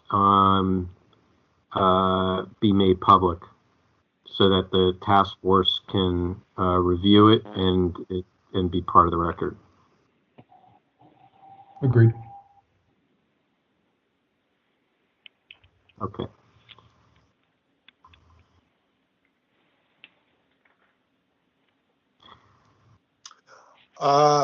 Okay, so I should put it up for public comment. Yeah. Any public comment on that? Yes, public comment. Yes, please. This is Denton Tedessa for public comment regarding this issue. Okay, let's see. Cheryl, are we ready for that? Yes, who wants to go first? Denton Tedessa. Go ahead, Mr. Tedessa. Yes, hi. Hi, task force members. It's really hurtful to hear what is happening and to hear, based on my past experience on file number 18010.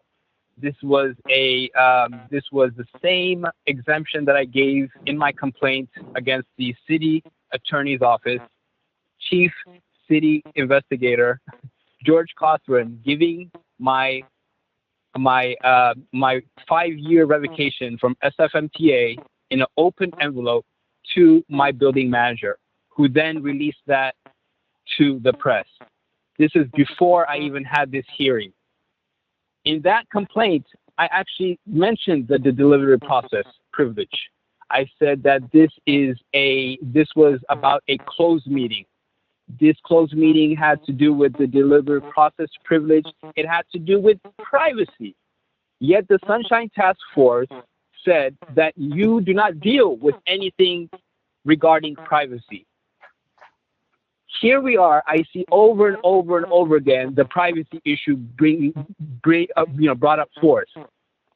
This is what I am telling you. You guys have a systematic problem, and this is systematic racism. This is what's happening. People of color do not have the opportunities, even when they bring it up to you, to your face, to your commissions, saying that this is what happened. Yet you treat us differently. You treat black people and brown people differently. This has to change. The way the file number 18010, if anyone wants to search it, and the whole way it was handled was abysmal. And now to hear that the city attorney, especially Brad Lucy, who was actually at the hearing of my revocation, to then hear him say now that they are claiming this delivery process, this privilege should be allowed. This is the employee bargaining section has to be respected for privacy issues. Yet mine doesn't. This is wrong. You really have to do a inner look in your processes, and I'm still, I'm just, it's amazing. It's really sad that how different people are being treated. Thank you very much. Okay, thank you. Any other public comment on this matter? Yes, please. Cheryl? Go ahead, Mr. Warfield. Thank you. This is Peter Warfield, Executive Director of Library Users Association. We can be reached at libraryusers2004@yahoo.com. We don't have any direct connection with this, and in fact haven't studied this case in advance, but I think that it raises some important questions, and I'm glad that the task force has made the motion and support it. If I'm not mistaken, I think that Anonymous is interested in having clarity about what reason is given for withholding. Now, we've had many complaints over many years with respect to a variety of aspects, but in one of our complaints, which I remember quite clearly, quite some time ago, we wanted to see the plans for the Park Branch renovation of the library in that location. When the task force pressed why this was to be withheld, which is what the library wanted to do, the Library Commission secretary at that time ended up saying, finally, when pressed hard enough, said, Mr. Warfield wouldn't be interested in this material. And the chair at the time, Doug Comstock, said very nicely, he said, you may not think Mr. Warfield is interested, and maybe you think he can't get anything out of this, but maybe Mr. Warfield can. And of course, in fact, I did. In fact, if all of the text of that whole thing were withheld, the edges of it showed something very significant, which is where the library was in its renovation planning. And that showed that they were consulting the public only very, very late in the planning when they had detailed plans, which was pretty shocking as far as process goes. There was quite a bit to learn from that. The city attorney's letter of December 19, 2019, page 2 at the top says, at the end of a sentence, in this case, and so on, Largely, DHR withheld the record in question because it reflects evaluation and strategy related to city labor relations. What I think this whole case, again, if I'm not mistaken, you might want to check with the anonymous, it involves clarity and specificity. The respondent can't just wave a hand in some general way or even in a not too general way and say, well, everything in here applies, this law applies to everything within here. There has to be a specific identification of what was said and how it specifically applies to specific sections. And that's what I think needs to happen here. Thank you.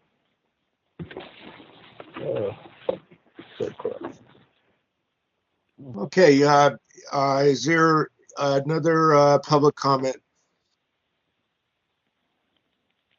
Anyone else? Okay, so let's have a vote.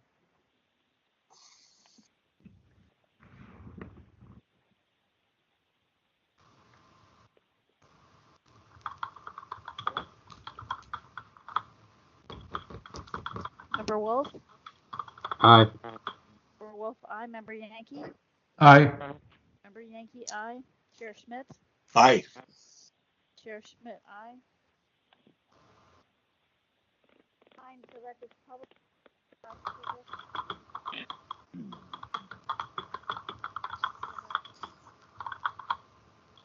We lost you. Lost you again, Cheryl. All right. Moved by Member Wolf, second by Member Yankee, to find the records public within jurisdiction and refer the matter to the task force, requesting advice from our city attorney on this matter and to ask to provide an opinion on the ordinance with regard to the prohibition on the deliberative process on 6724H. Member Wolf is also asking that the advice be made public and part of the record. Is that right? Do you hear it? I would just say yes, and I would also reference 6254 subsection E2 of the CPRA. And it's, you don't have to personalize the motion. It's just who made it, who seconded it, and what the actual motion is. You don't have to, there's no need to make reference to who's providing what in the motion.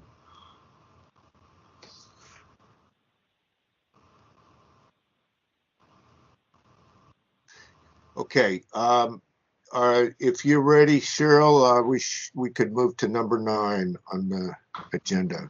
Just a second. Sure. Well, she's got to call the roll. Oh, I'm sorry.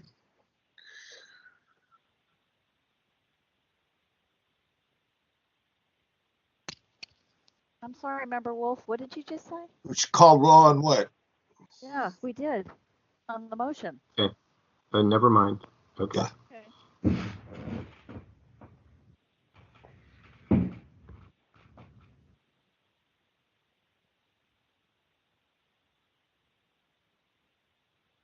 Item number 9, discussion regarding the SOT. Microphone problem. Item number 9, discussion regarding the SOTF complaint form. So the same attachments that were provided at the January 6th hearing, but it was requested that a continued discussion of the complaint forms happen at the complaint committee. So that's why this is here. Okay. So if you have any questions or statements, Victor drafted the form that was provided by us, and Anonymous drafted a form that I think we made a lot of changes to and adjustments. Several were stated, but perhaps Victor can really address this more thoroughly. Matthew, did you want to say something? I was just going to ask, is this any different than the one we talked about at our full task force meeting a few weeks ago? All the materials that were provided at the January 6th hearing, task force hearing, are provided here as well. So there's been no changes since then, right? Because I thought that we were only going to hear this at orientation. I didn't think this was referred back to. Well, it's an either or. So I thought, all right, well, if we have anything to say, this would be the time to say it, and then I can add it to the orientation materials.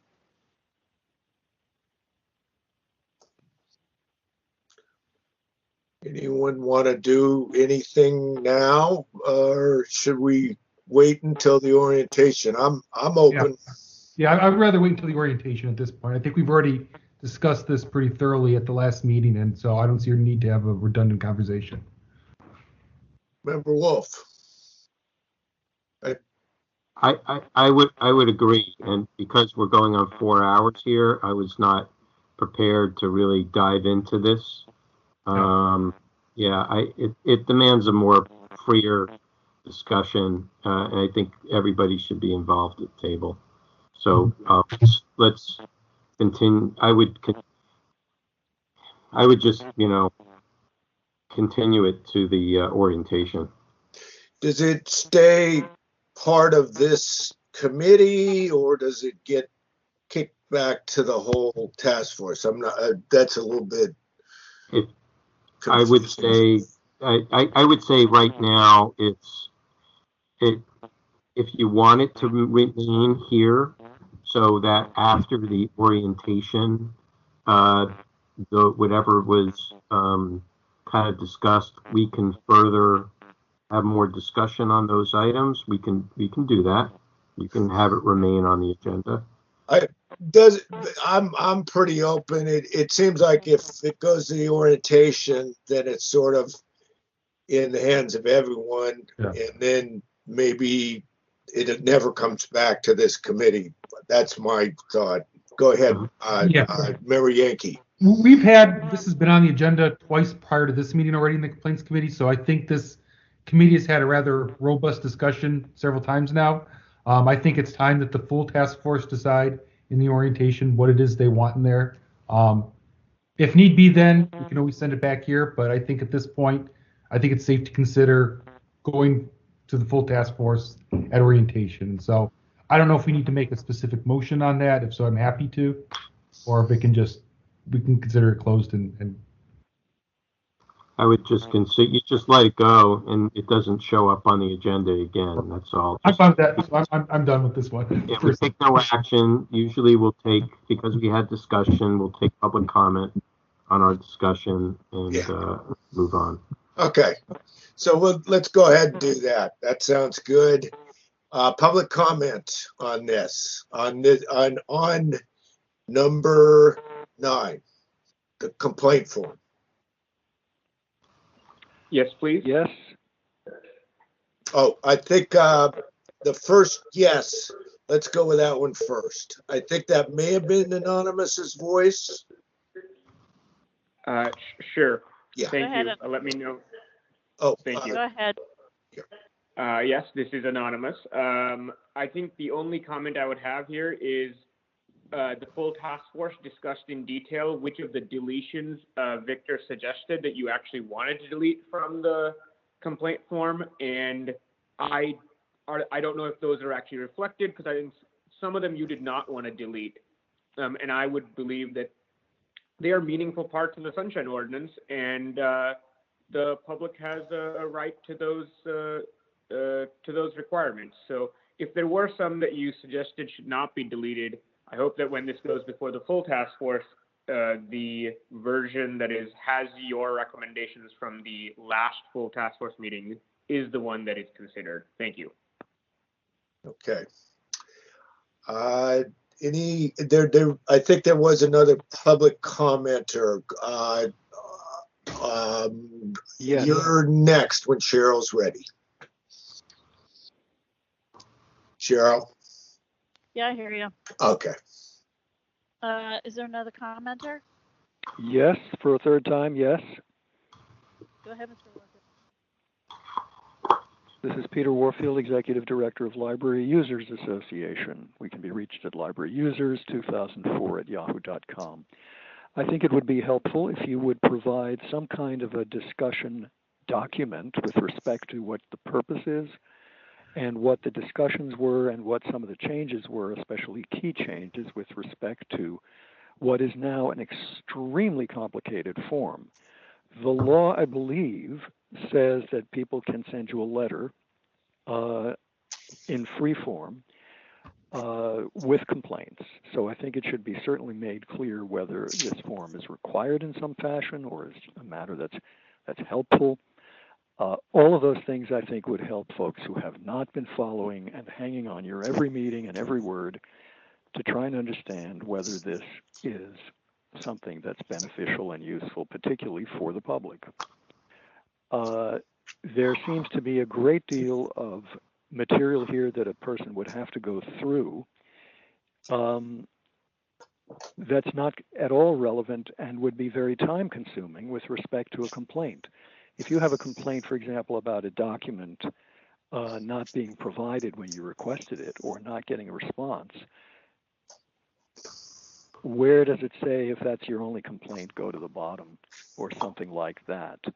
There's a lot of other stuff in here that pretty much would be, in any particular case, not necessary or not useful. Now, I do think that it's useful in this regard, and I think maybe the Education and Training Committee might consider it, and that is, I think this is useful in stating in plain English what people can expect. And that, I think, is extremely useful.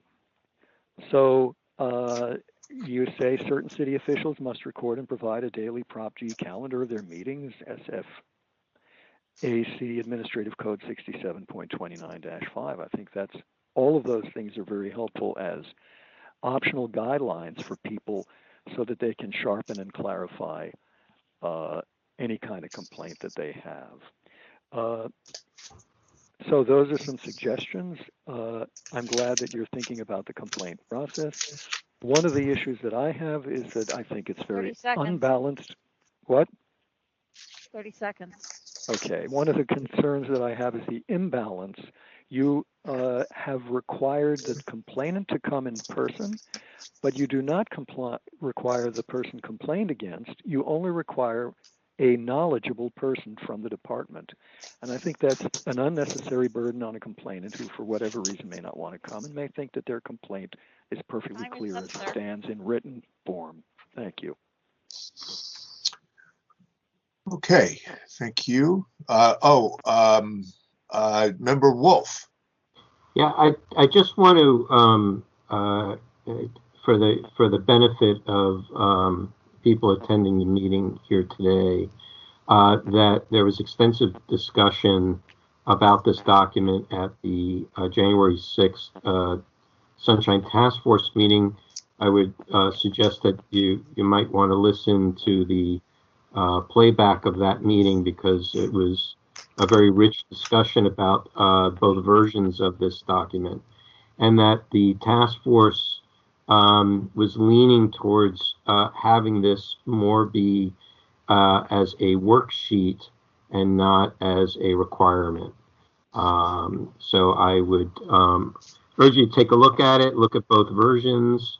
There was a level of nobody was in agreement with either version, I think, at some point, and I think that is the reason why we're kind of waiting until we get the new members of the task force installed, so that we can have a more full and richer discussion about it, because this is important, and we're trying to help streamline the process and make it a little bit clearer, not just for us, but also clearer for both parties as to what exactly is being brought for us to consider. So that's it. Thank you. Thank you for that. And I guess I wondered what you were talking about with regard to orientation. I don't know when and what that is. We have an orientation every year for all the task force members. It's like a retreat.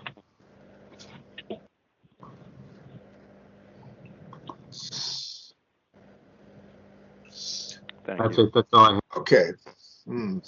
Yeah. Although Member Wolf, the orientation actually, I haven't been to one, but it's done with public access, right? Isn't that how it's done? Okay, it's an official meeting. We've already had part of one. Oh no, we haven't yet. No, we decided. Thinking about other. Okay. When? When? It's a public meeting. like I said, it will be when after the new members are installed, which we hope will be, it'll probably be, well, next Monday will be Rules Committee, and then I don't know that it'll probably be on the Tuesday agenda. So then, if it's not on next Tuesday's agenda, then it'll be the week after that. But sometime after everybody's installed, and we have a full task force again, then we'll schedule a this orientation meeting. It's a public meeting. It doesn't run the way our regular meetings run. It's a very different agenda. It does provide for public comment.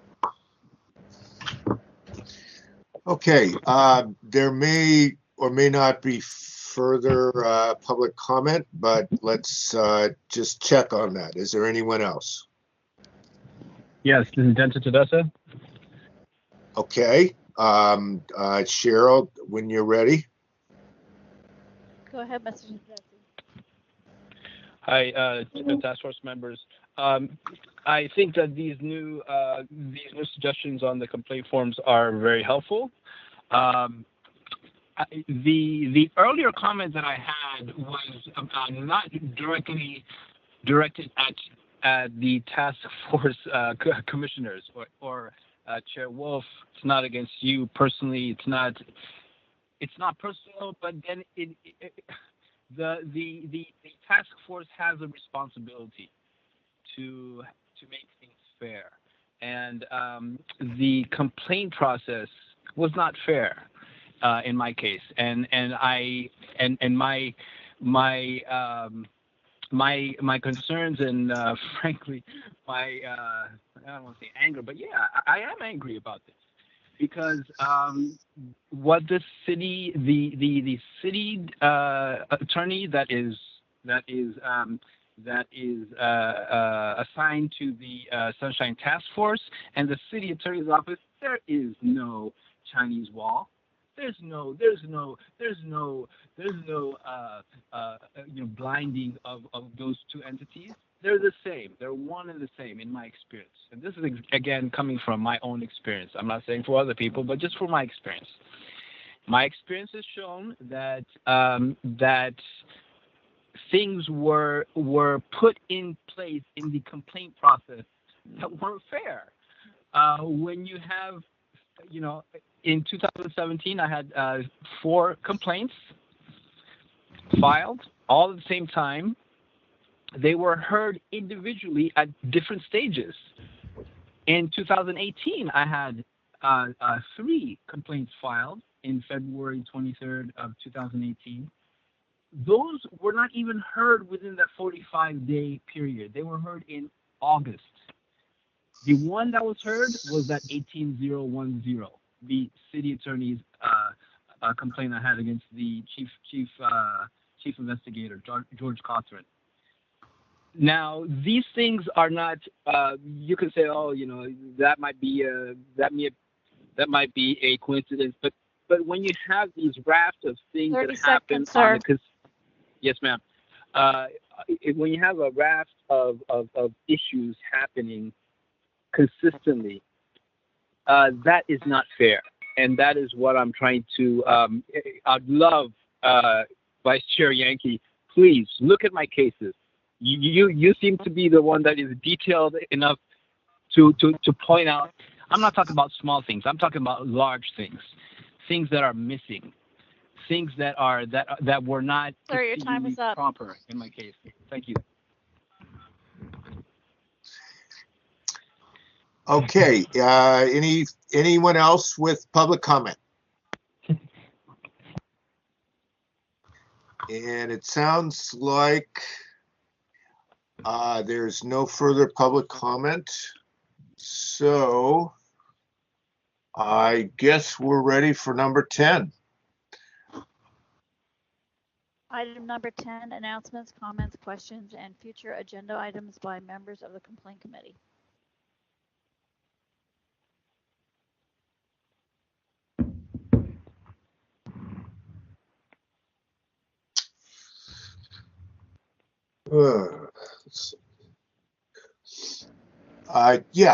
Member Wolf. Yeah, listening to the first batch of cases regarding the Prop G calendars tonight, I'd like for us to recommend to the task force that the mayor, as per section 6731,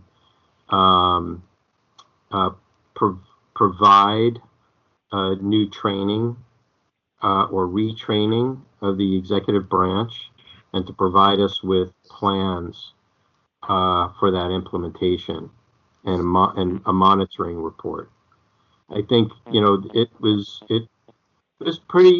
interesting to see kind of the breadth of what was done. I appreciated the parties that recognized that they may not have been doing it correctly, but the ordinance has been in place for over 20 years. And whether these people today recognize it wasn't done, the point is that they probably weren't done that way for a very long time. So for various other people. So I think assuring that there is the precedent is a true precedent, and that level of compliance is strong. I think that something like it being referred to EOT to develop some sort of communication, as part of their charge for training, be done. I think that might be a good recommendation based upon our observations here in our committee. Yeah, I can certainly see that if something like that could be effectuated, that would make a lot of sense. Whether it goes through the mayor's office or some other way, I think if the task force had extra resources lying around to try to figure out a way to make that happen, that would be a way to do it too. But yeah, this was a great illustration of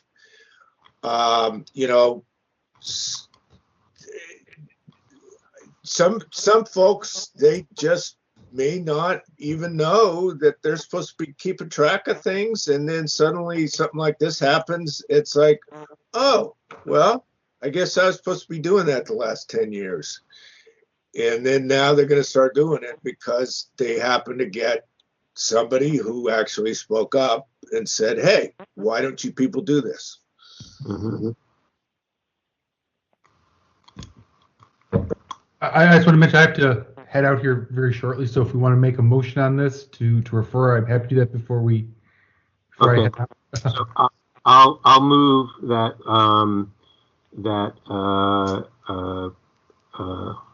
where should I put this? I'll move that the education outreach and a recommendation that the education outreach and training committee create and deliver communication to the mayor requesting a retraining as per Administrative Code 67.31 with response from the mayor as to their implementation plans and a monitoring report. I'll second that. Okay. Okay, so let's see now, just procedurally, one, do we want public, do we ask for public comment on that? Yes, it's a motion. Before we do a public comment, I'm going to ask Member Wolf to please repeat that because it was lengthy and my computer was acting up. I want to make sure I've got it right. Can you do that, Bruce? Yes, I can. and it can also be listened to back on the playback, because I may not remember saying it in the same way. Fine, I'll make a note to. Can you do that? Can you do that, Cheryl? Can you listen to the playback, please?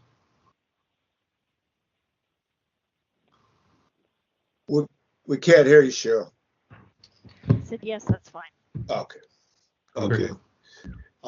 And are we going to be closing number 10 at the same time we're, I'm just not sure. Do we ask for public comment first, or do we finish with number 10? No, public comment first on the motion that's on the floor, and then finish out item 10. Number 10, and then, okay, got it. Okay, public comment on the motion. Anyone with public comment on that? Yes. Yep. Can you hear me? Yeah. Let's see if. Mr. Warfield. Oh, okay. There we go. Please proceed. This is Peter Warfield. This is Peter Warfield, Executive Director of Library Users Association. With respect to the specific motion, yes, we're all in favor of training as much as possible about sunshine for all levels of government in San Francisco. It's particularly important because so much is going behind closed doors, and there are so many changed practices and policies now in effect that I think it's particularly important to understand where the old rules stand and where they have been or have had to be modified, and especially if that's been justified. I'd also like to say that we've said this before, and maybe it's something you might come up with shortly, but the education and training would be greatly benefited from if the task force would, number one, do something like what Mr. Chafee, James Chafee, who was the first vice president and the second president, created, which was a citizen's or a person's Bill of Rights under sunshine, where in very simple and plain language on a single sheet of paper were the basic key elements of what a person can expect in San Francisco under sunshine. And additionally, what can be expected under the many, many, many variations, I would say, is needed under the current rules coming from the state or the mayor, if they're valid, and how they apply specifically to sunshine. So, for example, we have made an immediate disclosure request of an agency, and the first time we did it under COVID, they simply said that under section such and such of the governor's orders, immediate disclosures basically, I believe it was the governor, don't have to be fulfilled in the time required. They didn't mention it subsequently, 30 seconds, although we did have some additional immediate disclosure requests. They didn't mention it, and as a matter of fact, they were pretty good about promptness. But nonetheless, there are very specific things that have been modified and that I think would also be useful for people to know as a practical matter under current circumstances. Thank you very much. Thank you. Any another public comment? Yes, anonymous, please. Yes. Cheryl? Go ahead, anonymous. I think. Thank you. Yeah. This is anonymous. First, I very much agree with this motion. I think EOTC is a great place to send it. I hope they can, draft a letter and then send it to the full task force for voting and then, I guess, submission officially under the signature of the chair. But, or I actually don't know how you do it otherwise, other than that, to have the full task force's approval. But with regards to the previous commenter's comments, I think that it would be very useful to see if this process can be done. Let's be specific. The changes to the Sunshine Ordinance that were made by the mayor's purported orders, I'll call them, they've been outlined, by the city attorney in a pretty detailed memo, how the city attorney interprets those orders and how they affect the Sunshine Ordinance. Of course, if you're not an attorney, or if you don't like reading dozens of pages of legalese as someone who isn't an attorney, it's pretty hard to understand what the heck the city attorney is talking about in those memos. So I would very much agree that should be summarized maybe by the task force itself, by the EOTC. I also think a similar motion as the one you just made can be made for some other issues that you might think come up multiple times. And I think it might be a nice start to have the mayor be aware of what is going on and see if she has any response. I have my own opinions on what she'll respond, but you should at least try. Thank you very much. Okay, thank you. Any further public commenters on this? Okay, hearing none, let's go ahead and have a vote on that.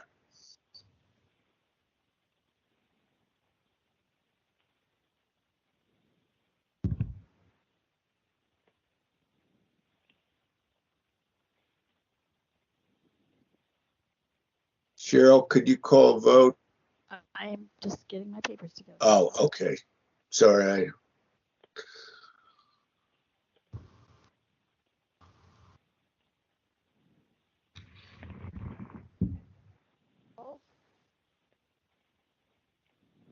Member Wolf? Aye. Aye. Member Yankee? Aye. Member Yankee, aye. Chair Schmidt? Aye. Chair Schmidt, aye. The motion passes. All right, I'm going to need to take off if we're not going to adjourn. So, good night, everyone. Good night. Okay. Good night. I have nothing more to add for item number 10. Okay, nothing more for me either. So we could move on to. Item 11. I'm sorry, Bruce, I didn't hear what you said. It said, yeah, I'm done. Nothing to add. Okay. Nothing further from me on 10. Okay. Maybe we could move to 11. Item 11, adjournment. I have 9:26. Move to adjourn. I'll second. All those in favor? Aye. Say it. No, you're supposed to by say it. Member World, second by Member Yankee. Move to adjourn at 9:27 p.m. Yeah, I approve to say Aye. to adjourn. Okay, good night. Good night, all. Thank you. Aye. Aye.